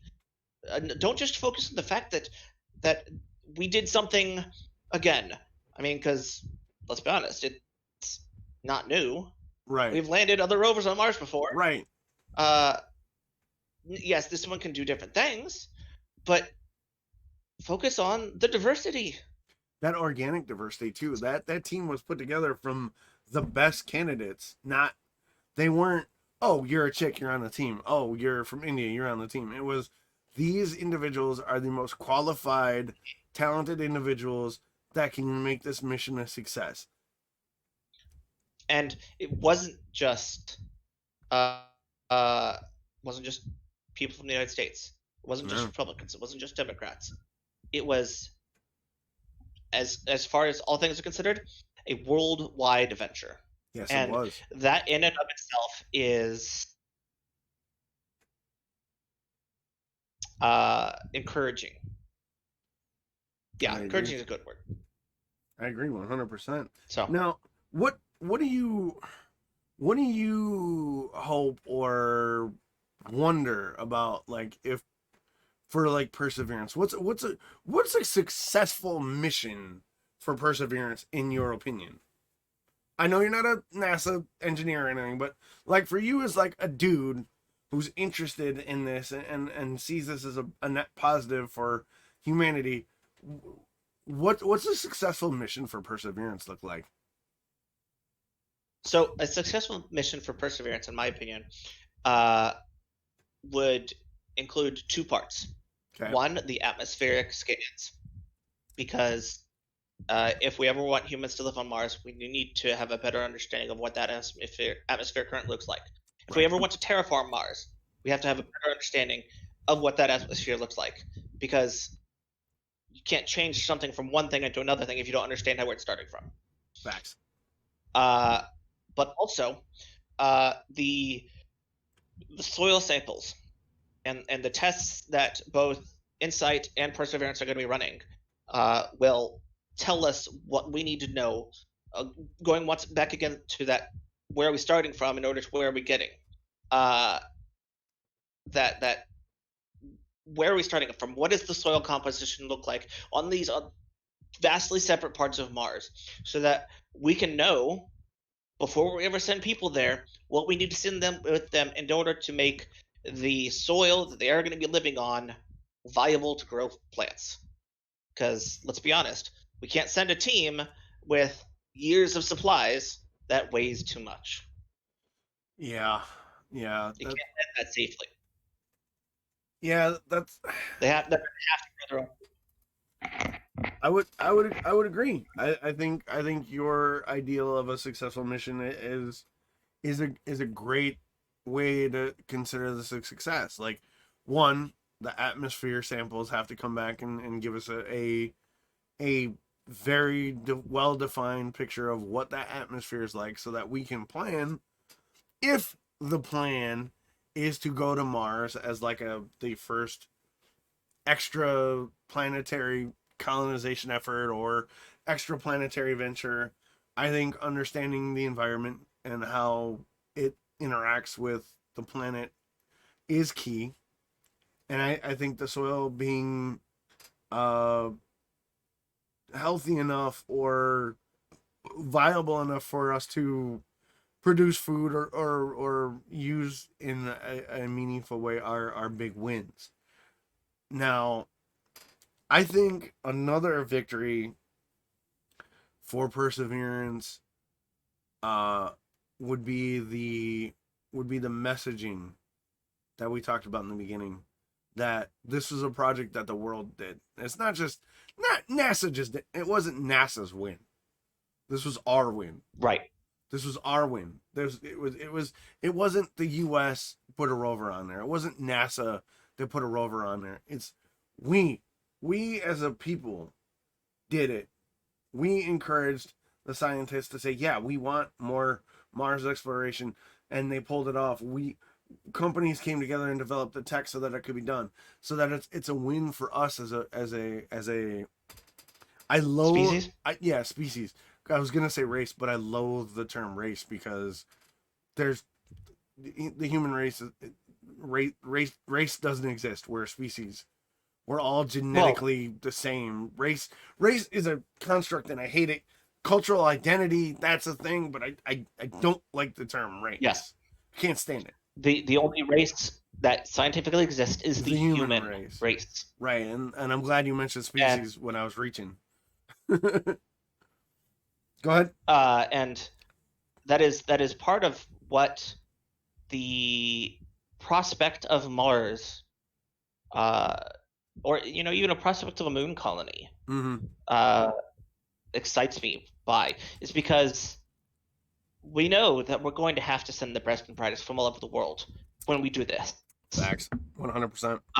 So these people, when they go there, unless they have to come back, they're going to be starting a community that is built on the collective us instead of the individual United States, Canada, Great Britain, India, China. Right. It is built on the unity of the human race. And that ideal, Perseverance, is one more step towards that ideal. And the ideal human race for me is one that can live in a situation like that, knowing that you're sitting next to someone whose parents worshipped a god that your parents said was fake, and you're going to go to hell for it, or any other variation of that. Right, any other stratification. Yeah, because let's be honest, there are over 2,000 major gods that the human race has worshipped in its existence. Facts. So this might bite someone's, might bite me in the ass, might rub you the wrong way. But I like to tell people who preach to me about religion that they're hardly any less atheist than I am. I mean, there are 2,000 gods that people have believed in through the years. You believe in one of them. I believe in none. 1 versus 0. I mean, when you're comparing it to 2,000, really, how much more atheist am I than you? Really, come on. Right. Facts. 100%. Yeah. I mean.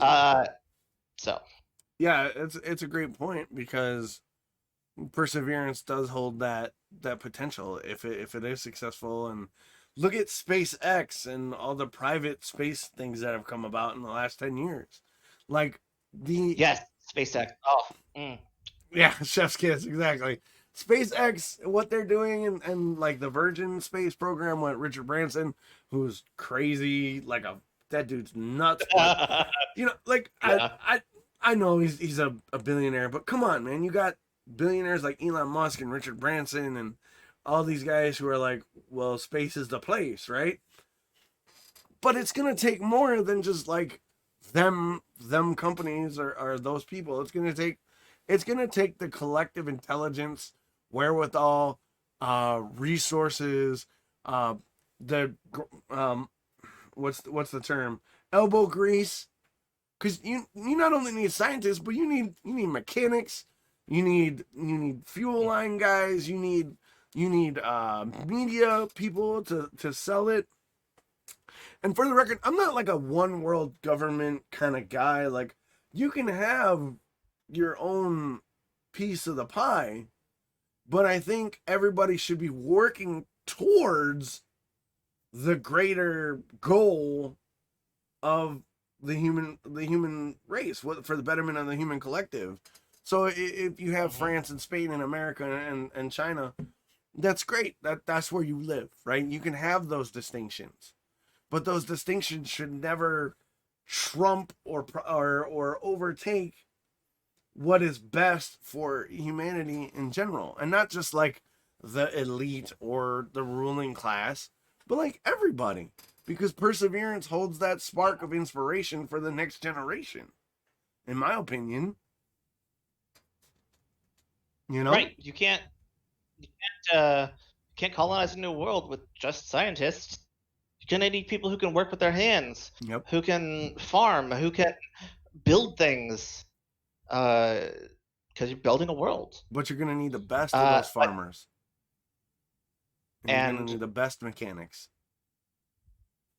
Yes, and you're not gonna find that in one country.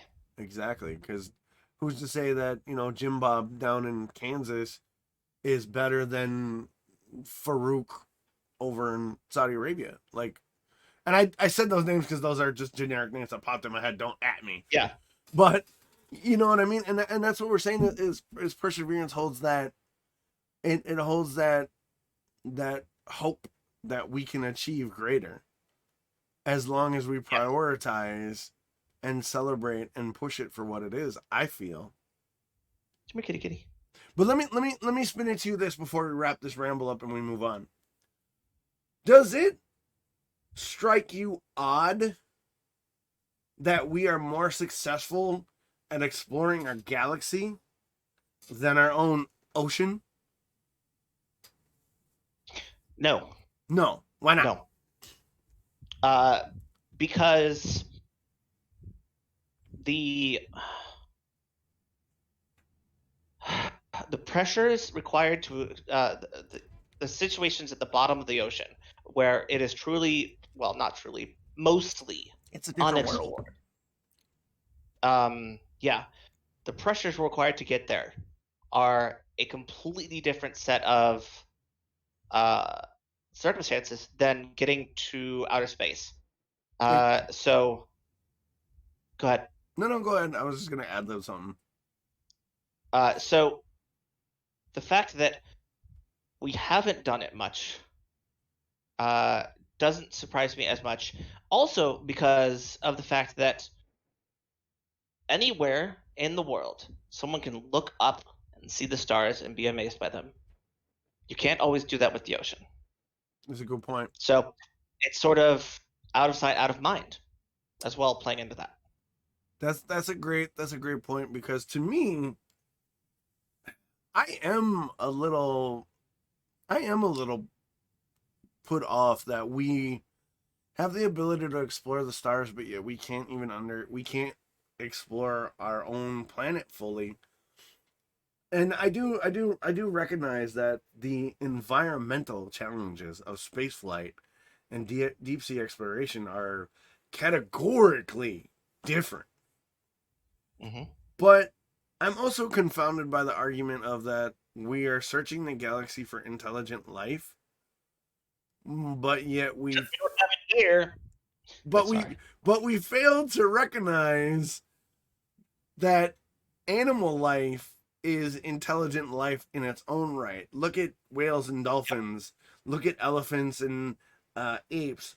Like, you cannot make a good faith argument to me. You might, like, you in general, you cannot make a good faith argument to me that those animals are dumb, when it has been shown that cetaceans and cetaceans across the board, whales and dolphins, not only like have their own languages, but they have their own dialects, they have their own family connections, they have their own cultural identities and the way they hunt fish and whatnot.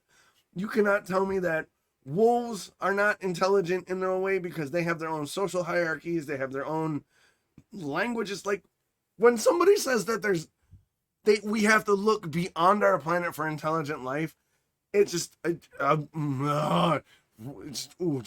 yeah, I get so annoyed with it. I would like to point out that oftentimes the search for alien life is boiled down to intelligent, right?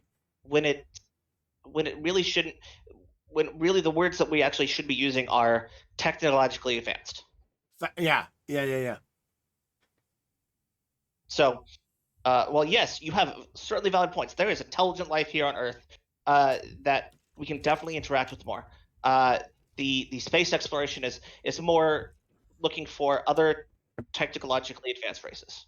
So it's an important distinction to make, and it's often lost in the words because it's just easier to say search for like extraterrestrial intelligence, or that's SETI, but you know what I mean. Right. No, I get you. And the point I was trying to make is the planet we live on is covered in water.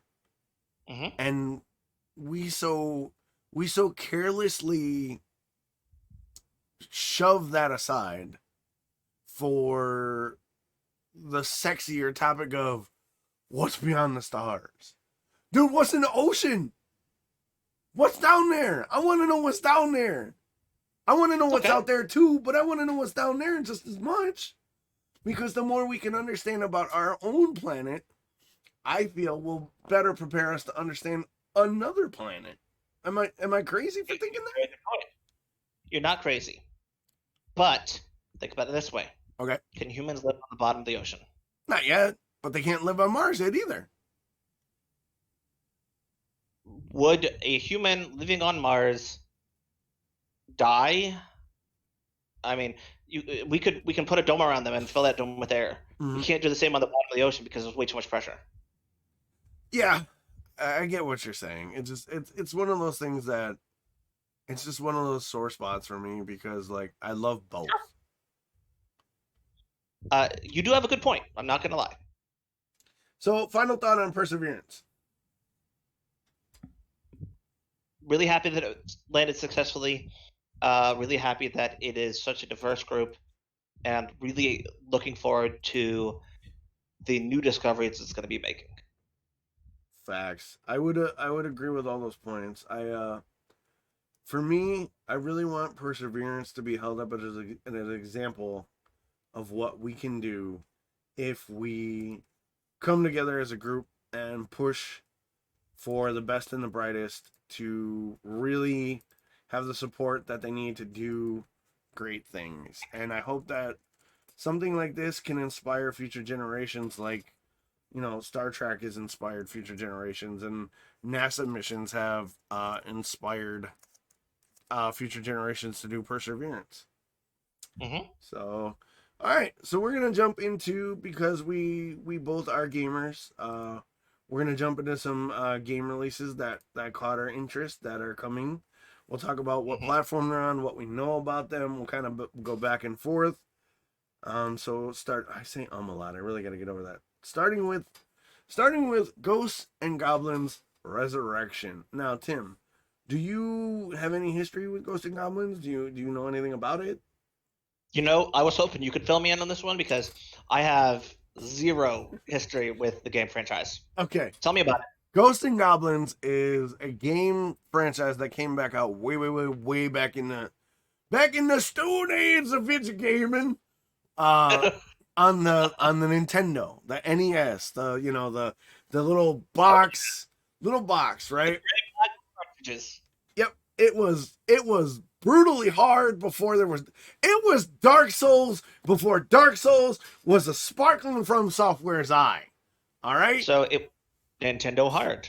It was Nintendo hardcore. Like, you were the epic hero of Arthur the Knight, who was questing to save the princess, and he had to traverse the world filled with ghosts and goblins and vampires and werewolves, and he had to run and jump and throw his lance to destroy the enemies. The reason it was hard is you got hit. Every time you got hit, you lost a piece of clothing. Like, Arthur's armor would fall off as he took damage to where he got down to his underoos, and if he got hit in his underoos, Arthur would die, and then you'd have to start all the way back over at the beginning of the level. No checkpoints, no save spots, nothing. You man mode that shit, and you save the princess, or you die trying. And Ghosts and Goblins Resurrection brings Arthur to the new generation. So he's back with the lance and the armor and the villains he's got to basically run, jump, and lance his way to victory. The thing about Resurrection is it incorporates a new co-op mechanic. Okay. This could be a game changer. Now, it's not a co-op mechanic that you'd be used to. It's not you and Arthur and Lancelot trying to save the princess. No. The co-op player takes control of one of 3 different sprites, right? And each of these sprites can do different things. Like, one of them can shield you from damage. One of them can make traversing the level easier by creating bridges or covering hazards. And then the other one, I don't remember off the top of my head, can do some other sort of special ability that makes it a little bit more of a different flavor of gameplay. It's coming out on the Switch, which I'm kind of jealous of. I ain't got a Switch, son of a bitch. The Switch is such an indie machine. I love Switch, but it's sort of, from what I've seen and what I've read, it's going for that hard ass adventure difficulty, go get it kind of vibe. But the new twist of the co-op sounds really appealing to me. And it was just, when I saw it, because I played the original. I'm old enough to have played the original. I both loathe and love that game, because I beat that motherfucker, but only after breaking a controller and having my mom whoop my ass over it. But that level of difficulty reminds me of Mega Man 1. Yes, Rockman, yeah, baby, Mega Man. But yeah, I'm really excited for Ghosts and Goblins. I would love to see it come to PC or console to really get a chance to get my hands in it. But it just got me so excited. I was like, dude, don't fuck it up. Don't fuck it up. And from everything tell me, go ahead. Are the Underoos back? The Underoos are back. Tiny Whiteys, baby. Tiny Whiteys for Arthur. Oh, that's awesome. But yeah, I'm excited. Ghosts and Goblins is cool. I might actually buy it for my daughter Sammy, because her mom got her Switch, and I might be like, yo, bring your Switch next weekend. There you go. Be like, Daddy needs to borrow your Switch. Right. But yeah, I'm excited for Ghosts and Goblins Resurrection. It looks like it's gonna be a hell of a good time. Hey, honey, let's play that new game together. That's exactly. Daddy bought you a new game. She'll probably love it, because she likes Cuphead and all that shit too, so she'd probably dig it. All right, let's go on to the one that you put on there, Near Replicant. Because that was Yes, your jam. Nier Replicant is the next game in the Nier Automata franchise. All right. And so I don't know, those of you, I don't know how many people listening to this or watching this have played Nier Automata, but the game is a masterpiece with a twist at the end that will knock you back on your seat. I have played it.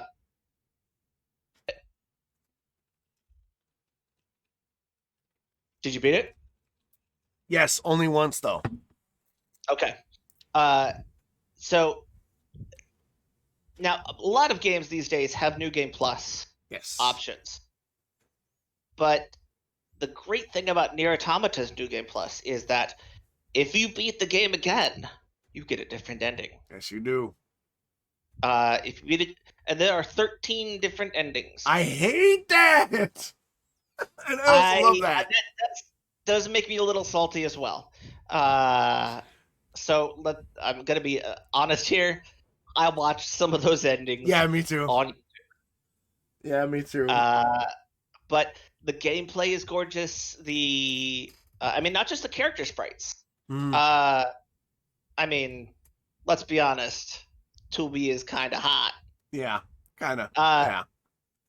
But I think part of that style of the drawing might have drawn some people away from the game, if you know what I'm saying. Yeah, I could definitely see that. They might have just seen the picture and been like, "Oh, that's going to be a sexy game. I don't want to play a sexy game." Yeah, sexy anime game. Why the hell would I want to play that? Waste my time. Yeah.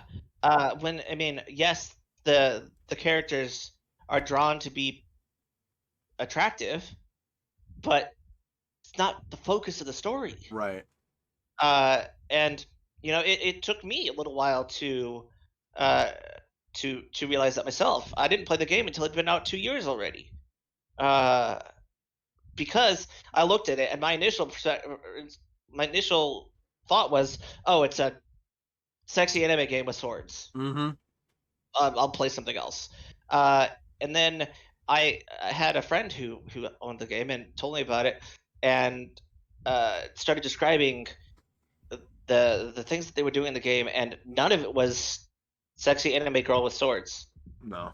I mean, yeah, you're fighting with a sword, but I mean, that's only part of it. You've got your pod, you've got A2, your friend, mm-hmm. And yeah. Well, the flying mech was also a big drawing point for me because that just looked awesome. Yeah, mech shit's cool. So, Replicant, is that a continuation of the story or what? Let me open up the link again, because I didn't have a whole lot of time to prepare. I know, you sort of just dropped into it. So it's been on my radar, but I haven't looked into it a whole lot.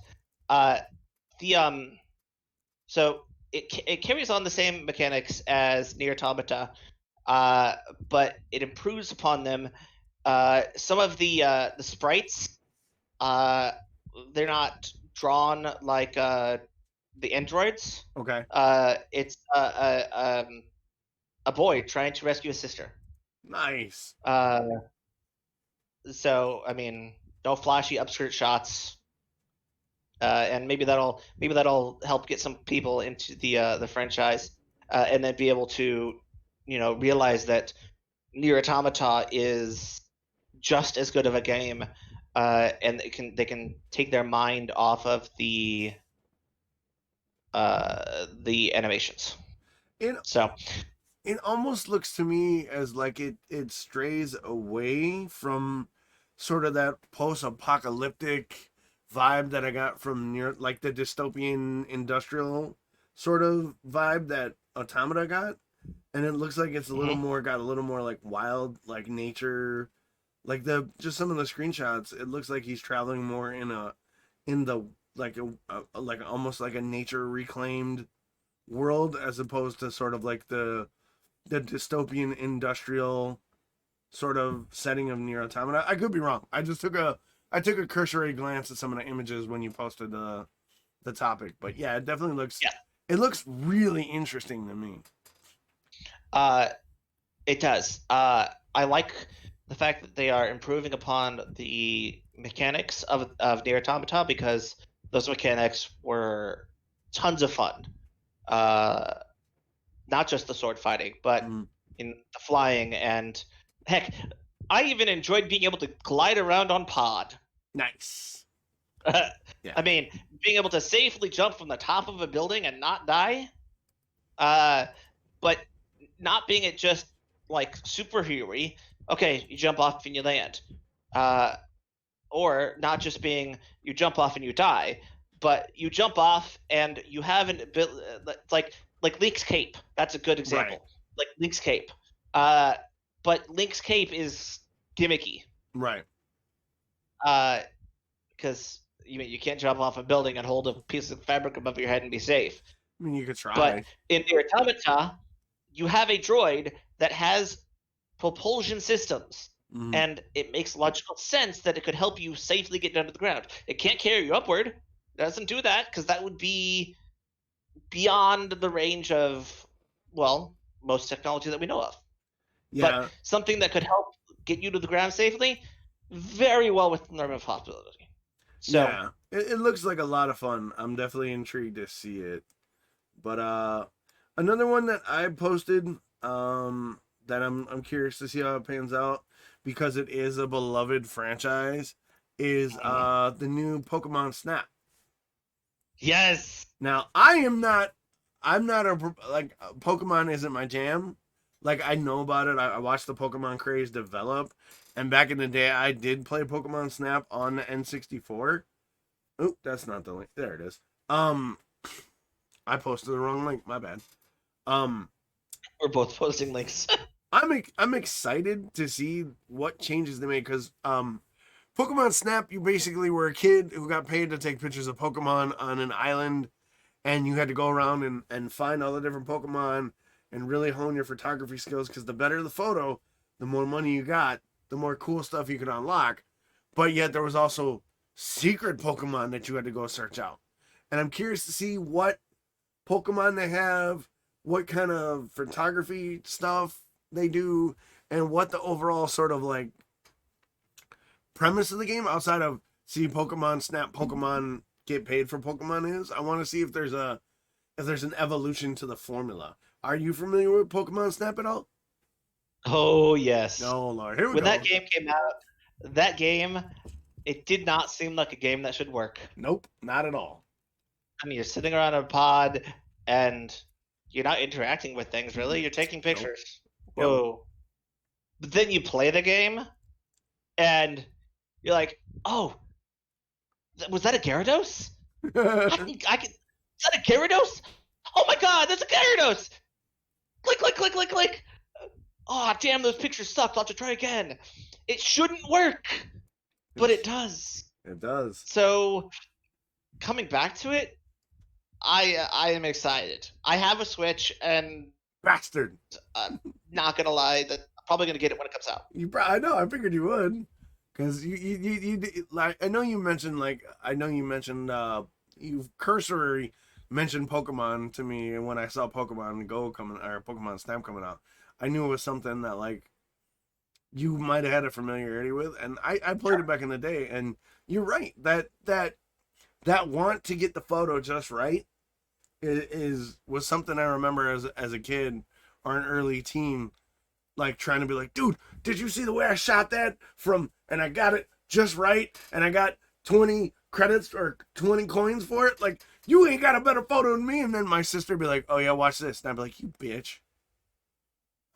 So I'm really looking forward to the evolution of Pokemon Snap. I hope they can do some really unique and interesting things with the formula, and I'm really curious to see what Pokemon they choose to populate that world with, because that for me will be one of the make or break points. Like, if you don't have interesting subjects to shoot, why shoot them? Mm-hmm. But I mean, there's 15,000 pictures of Magikarp. Who wants other pictures of Magikarp? I mean, some people like Magikarp, but whatever. They're wrong. They're wrong. Before we move on to the next release, best Pokemon in your opinion? Oh man, that's hard. If you had to pick one off the top of your head without thinking too deeply, who's number one? Who's best Pokemon? Squirtle. Squirtle. Squirtle? Really? Squirtle? Okay. I love Squirtle. I got one. Go ahead. Why you love Squirtle real quick? No. Why you love Squirtle so much? I think it's because when I first watched Pokemon, I was a kid, just like a lot of us, and Squirtle had a water gun. Yeah.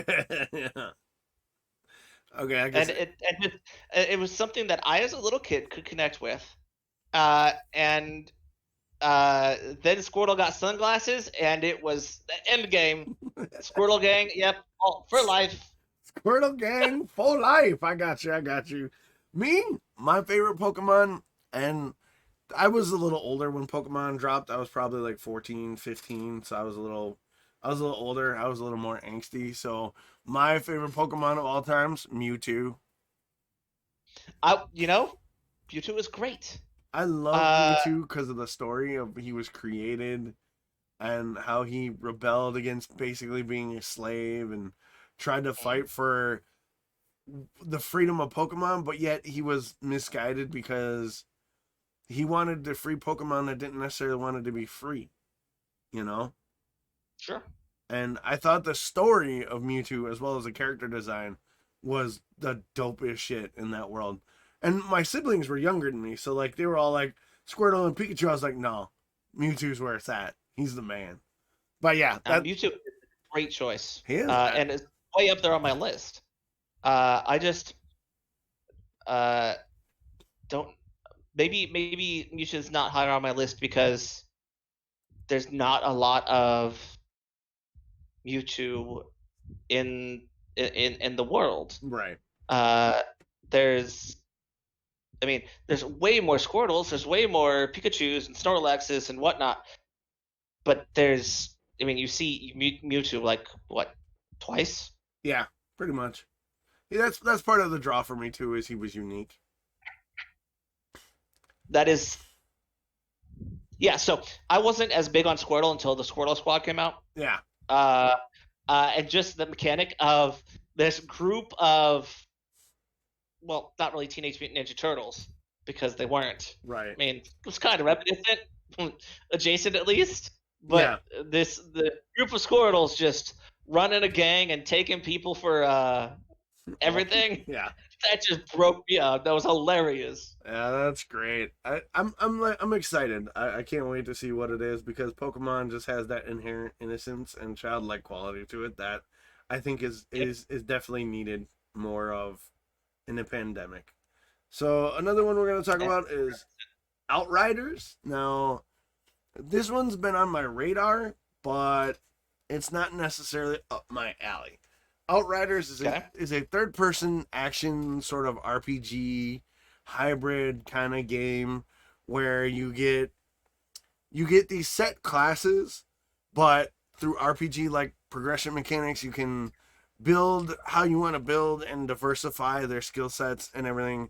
And it's set on an alien world where some shit goes down, and these Outriders have to fight to basically survive and figure out what the hell is going wrong with like the anomaly and stuff. It looks really good. It looks really fun, and there's a massive demo either coming soon or coming out soon. And everything I've seen is the demo's going to be like what they say, generous. But I think even for all the buzz that Outriders has, it's got an uphill battle. It's a hero-based action RPG shooter set on an alien world with mysteries. Now, what's going to set it apart from everything else? That's what I want to see. That's what intrigues me. That's why I want to take a look into it.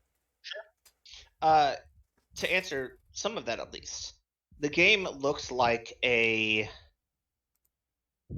mix of Remnant Beyond Ashes, or Remnant from the Ashes, and Mass Effect. Yes, that's you hit that on the head.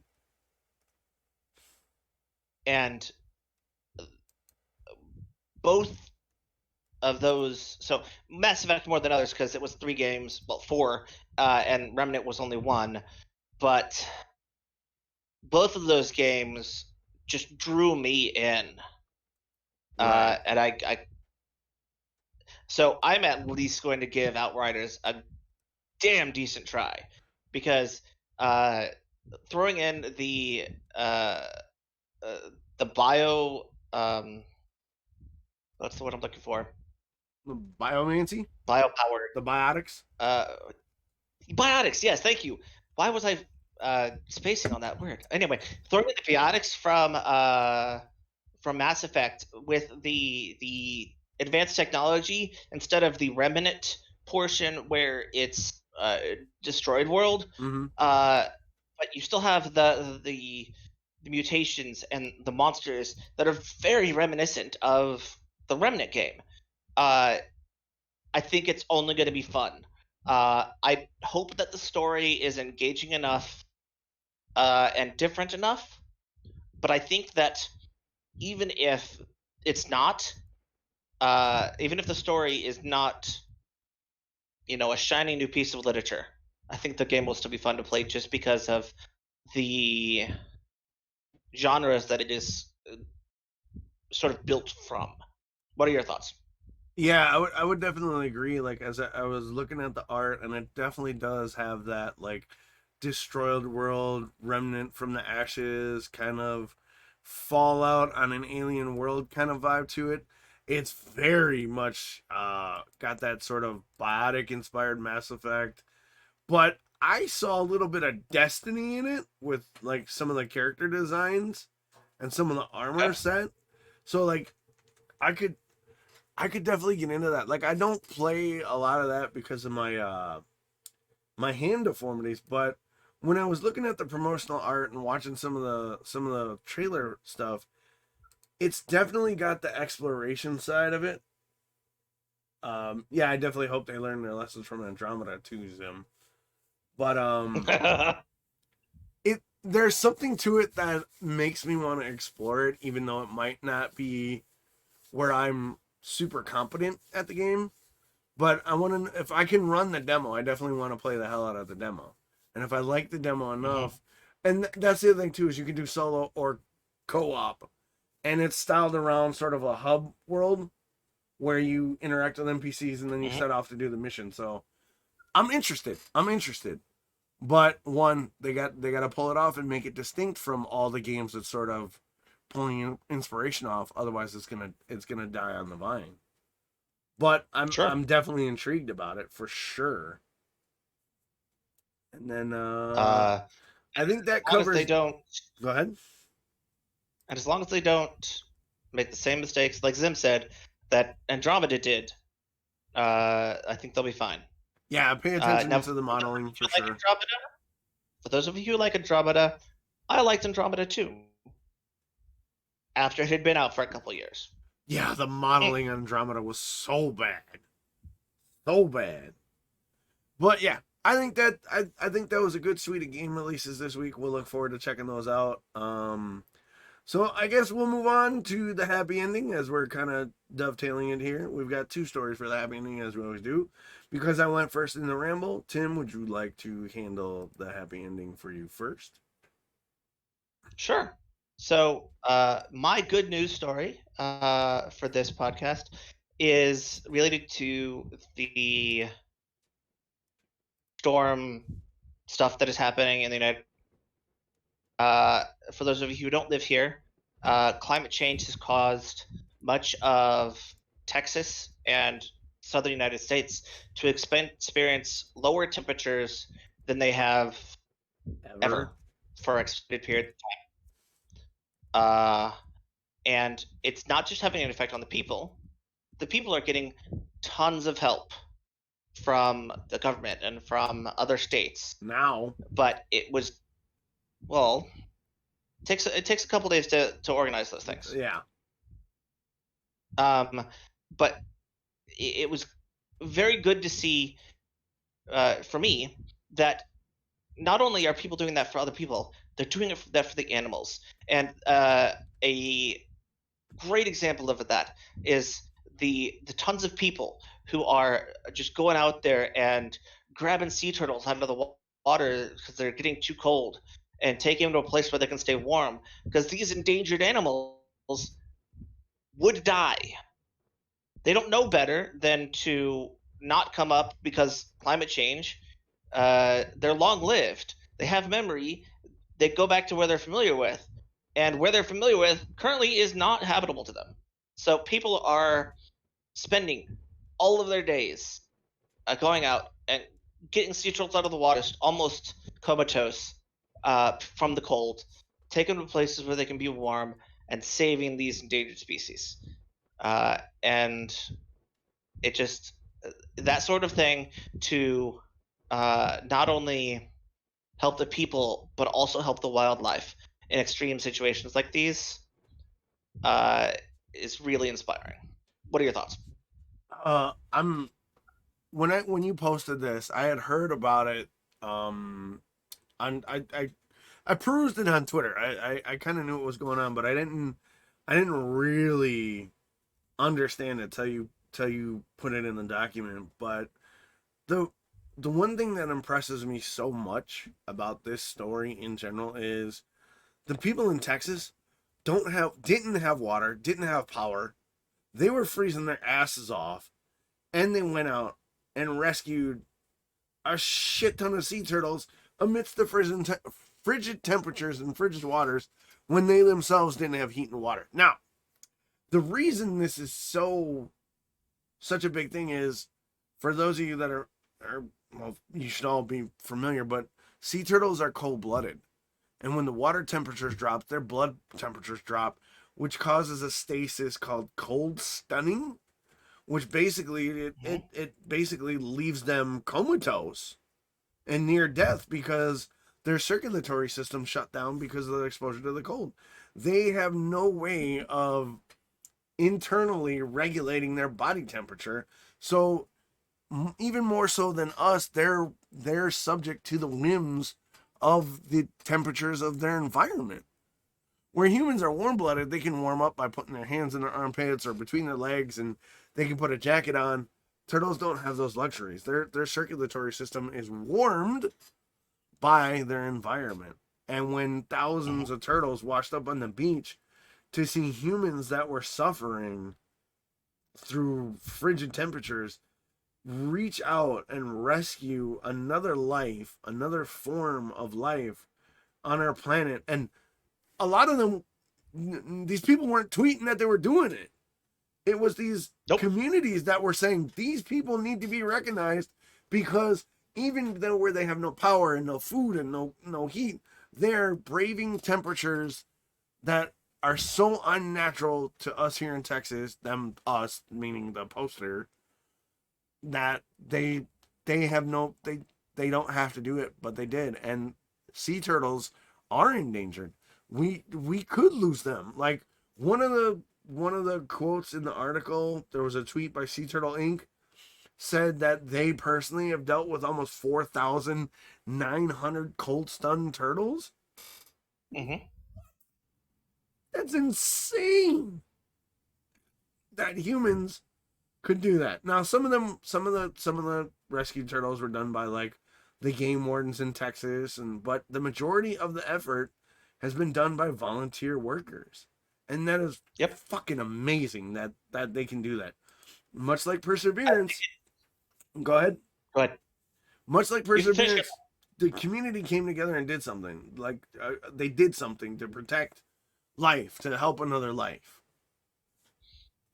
It's encouraging to me that these people who were already in a tough situation, there were so many of them who had the wherewithal to say to themselves, okay, I know that while things may not be good for me right now, I can survive this.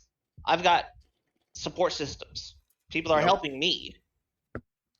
I can pass that. I can pay that forward to the environment. Those people definitely deserve a huge round of applause. Yeah, they do. Because it's impressive. It is the fact that they selflessly went out, braved freezing temperatures to rescue a species in danger. That, for the most part, let's call a spade a spade. A lot of those people wouldn't do that for a human they didn't know, let alone a species that they don't have any connection to. True. And I think it's amazing that it just goes to show that for all the gloom and doom that's on the news, for all the negative press that is given, for all the narrative spin that, well, humans are divided and don't like each other, there's a story like this that comes out and goes, yo, sea turtles were dying and people went and did something about it. Mm-hmm. And it was people from all over Texas. It wasn't just the white folks or the black folks or the Hispanics. They all did it. Community agencies coordinated with them. Volunteers were out using cell phones and driving their minivans and putting turtles in the back of their minivan to drive them to a warming shelter. Like, it is. Yep. It is aspiring and inspiring to see such care for something that we, as a human species, so often neglect as lesser, or so often relegate to lesser status. Or relegate to someone else will do it. Yeah, exactly. And the fact that people went out and did it, that's amazing to me. And we saw a similar event when the what was it, Deep Horizon 6 oil spill happened, and it spewed hundreds and thousands and untold numbers of gallons of oil in the Gulf, and volunteers again went out and did what they could to save animals and clean off the oil and clean up the habitat. And the news was like, oh yeah, some humans did some great effort. Like, I want the news to promote this, not the fact that some dude was shot in the middle of the street. Give me more of this. Like, hold up stories of aspirational nature. Change the if it bleeds, it leads narrative. Yes, it's important to cover the shit that's going on in our world. It's important to cover the bad. But we need to remember that there's more good going on in the world than there is bad. And a story like this, when Texas is amid one of the most dangerous weather crises it's ever faced, that humans still went out and saved another life. So, just real quick, on the topic of deep water, something that I found really interesting there is that scientists who know how much that oil well leaked every single day, how many barrels, and then they took that number and then they calculated how much was cleaned up by different ships and crews and whatnot. Okay. And they calculated just how much was left in the ocean, and it was a lot. Yeah. And then they went to look for it, and they couldn't find much of it. Where'd it go? So they went to find out why, and they found some microbes that were eating the oil. What? Wait, I've never heard that. Wait. What? There's a microbe that I would have to search it. Okay. But yeah, there was microbes that eat oil. So think about this. And I'm pretty sure there are some scientists trying to do it, trying to artificially replicate those microbes so that when there is a major oil spill, they can grow these microbes by the millions and then just pour them into the water nearby. Dude, that is amazing. That. How awesome would that be? Dude, my mouth is like, you can see me. My mouth literally, when you mentioned that, was like, huh?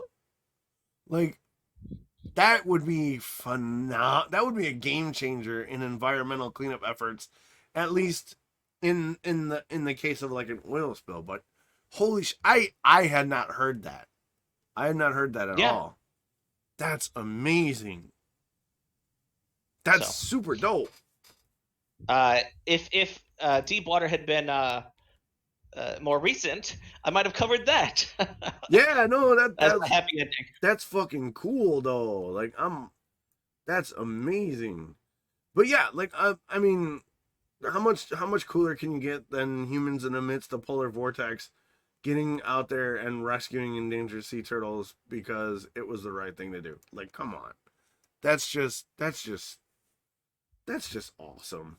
And that makes me smile whenever I look at something like that. So now we'll move on to my happy ending. It's not a story of epic struggle, nature versus man, rescuing everybody. We're talking about Alex Trebek, his family donating his Alex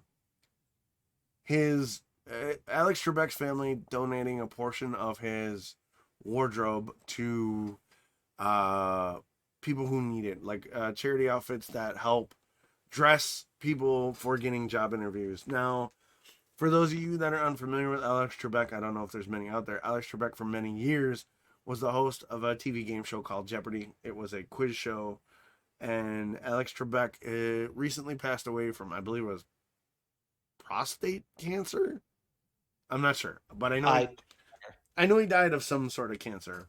And to see his family and his estate donate a major portion of that man's insanely expensive wardrobe to outreach programs to help people dress for interviews and get jobs is something you do not see every day from celebrity and from a production house. Now, the reason why this is important is if you've ever been on a job interview, that you need to dress a certain way, which I don't necessarily agree with, but you're expected to dress a certain way. And Alex Trebek was always immaculately dressed. Wonderful sport coats, great ties, wonderful suits. I can't pull off that look to save my ass, so job interviews already count against me. But one of those suits alone is like my yearly income.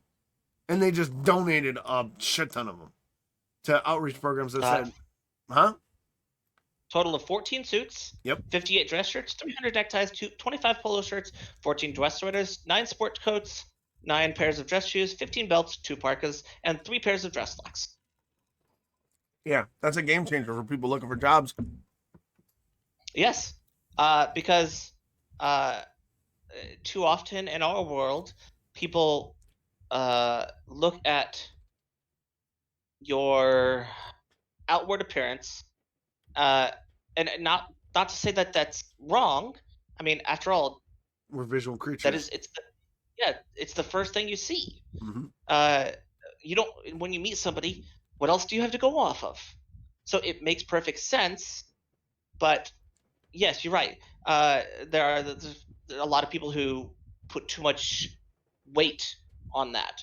So organizations like these that are helping people overcome that initial roadblock that is preventing them from achieving something better with their life are to be applauded. Nice. And I'm glad it's not like one of Alex Trebek's family members who tweeted about it said, "Hey, I'm donating all of these clothes from Alex." Because that's disingenuous. Right. That's virtue signaling.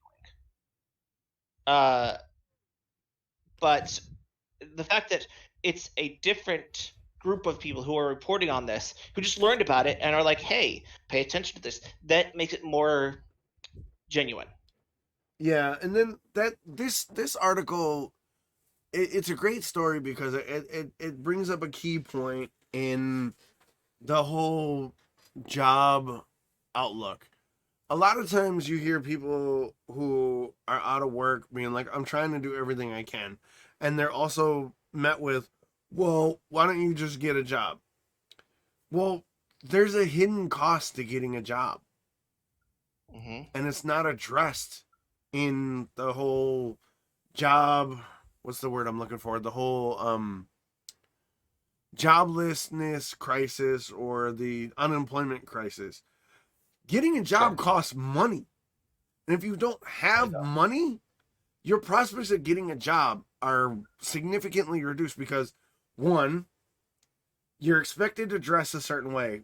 Nice slacks, nice shoes, nice shirt, sport coat, tie if you have it and can afford it, whatever. Then you have to figure out how you're getting to the job. If you're a family man, you have to worry about childcare. Um, you have to have a mailing address and a phone, like Zim said. You have to arrange for like many different things, and a lot of times people who are unemployed or homeless, even worse, don't have a phone. They don't have a mailing address. They don't have nice clothes. They don't have access to a shower. And for somebody like Alex Trebek's family to recognize that one of the ways to combat unemployment is to provide people with attire for interviews uh was an amazing thing because they could have easily sold off his wardrobe at like a People would charity have bought it. auction, a celebrity auction. They could have sold, they could have sold it to another production.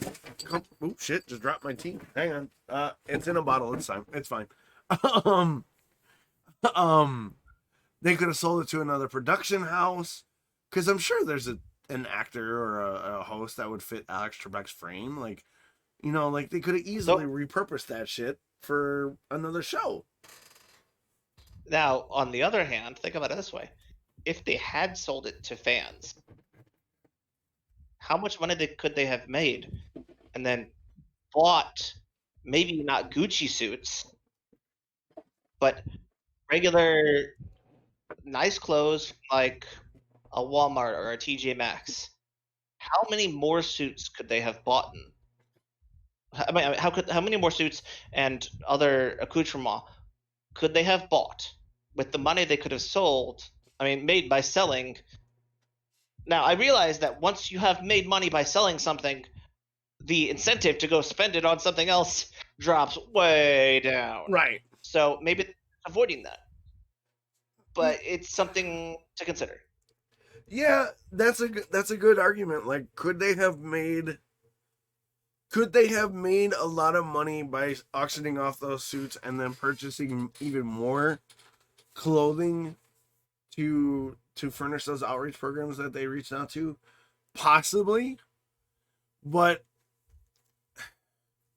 They're still doing something good, and that's what matters. right, well, that's not my tact. The thought I'm trying to articulate is maybe the immediacy of donating those suits was more prescient on their mind than saying, hey, Grandpa Alex or Uncle Alex passed away. If we sold his suits, we can generate even more.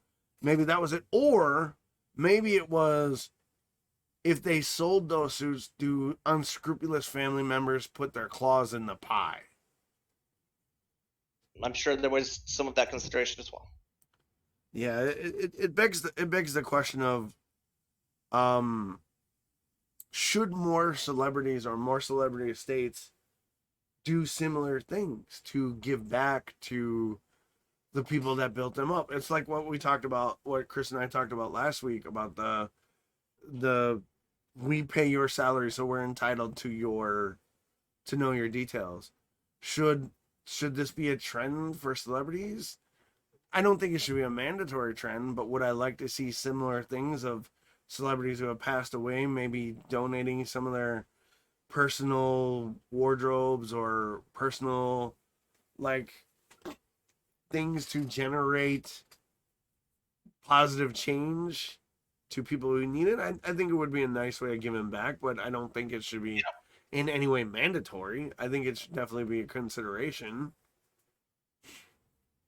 It's definitely something that the more socially conscious uh, of celebrities might start doing. They might take this, and I hope they take this as sort of an impetus to do similar things themselves. Yeah, mainly because they didn't do it to seek out the recognition, like you stated. Like Alex's family didn't say, "Hey, we're donating a bunch of Uncle Alex's shit. Come tell us how great we are." It was the outreach Right. communities that raised awareness because they wanted the story to get out to show that, you know, Alex Trebek's family is a socially conscious, a caring family that, who knows, maybe they were acting on something that Alex himself said, hey, you know, maybe try and do something good when I pass so that my good works, because far as I know, Alex Trebek was involved in a lot of charity efforts and raising awareness. So maybe he said that do something that continues on those charitable works that I have tried to do my life, and they thought that this would be one of those things, because let's face it, having a nice suit is a game changer. Having access to Yep. interview quality attire changes the game. And it's nice that a celebrity's family did such. And I really hope that's what it was, instead of it being something that Alex wrote into his will and is being misrepresented. Yes, I would agree with that point. So I think that covers the end of the show. I would like to thank my last minute step in co-host, Strange Tim. He's a super mod. He's always in my channel. He's always on voice comms with me. He's part of my RPG crew. I'm part of his RPG crew. Tim's a great dude, and for him to step in like with less than 3 hours notice and to be able to go toe to toe and raise points and do as well as he did on short notice, man, I give you nothing but props and respect for that, bro. You're amazing, and I appreciate you being here. So thank you for that. What was that? I'm glad you felt like you could trust me. Hey man, you know the document, you know my temperament, you know my cadence. Like there was really there really wasn't much that I could. There really wasn't a lot of options I could go to on short notice. Like I'm sure. Oh, well, thanks. That's not what I meant, jackass. But Hey, I gotta get the last singer in. I gotta. I know you It's do. me. But like, had there been like more warning, we may have been able to reach out to somebody else. But like in a pinch, man, I knew I could call in. I knew I could reach in the bullpen and pull the super mod into the game, and he could deliver a lights out performance. And you did, bro. You crushed it, 100%, man. I think so. Yeah. So let's wrap up the podcast. I would like to say thank you guys for tuning in, paying attention, and being part of the conversation. Chris will be back next week. We'll be back next week with a new episode. Tim will be manning the band hammer and dropping links in chat like he always does, hopefully, if he's available and the wife doesn't beat him too harshly. So thank you guys. Okay. Thank you guys. We appreciate you, and we will see you next week. I'll talk to you guys soon. Tim, say goodbye. Adios. Have a great one, and look forward to seeing all of you in chat. Exactly. Remember, follow me and Chris on Twitter. Get at us with questions or comments. Reach out to us via Twitter for questions on Tim, and I'm sure Tim will be happy to answer those questions. We'll talk to you guys soon. Later!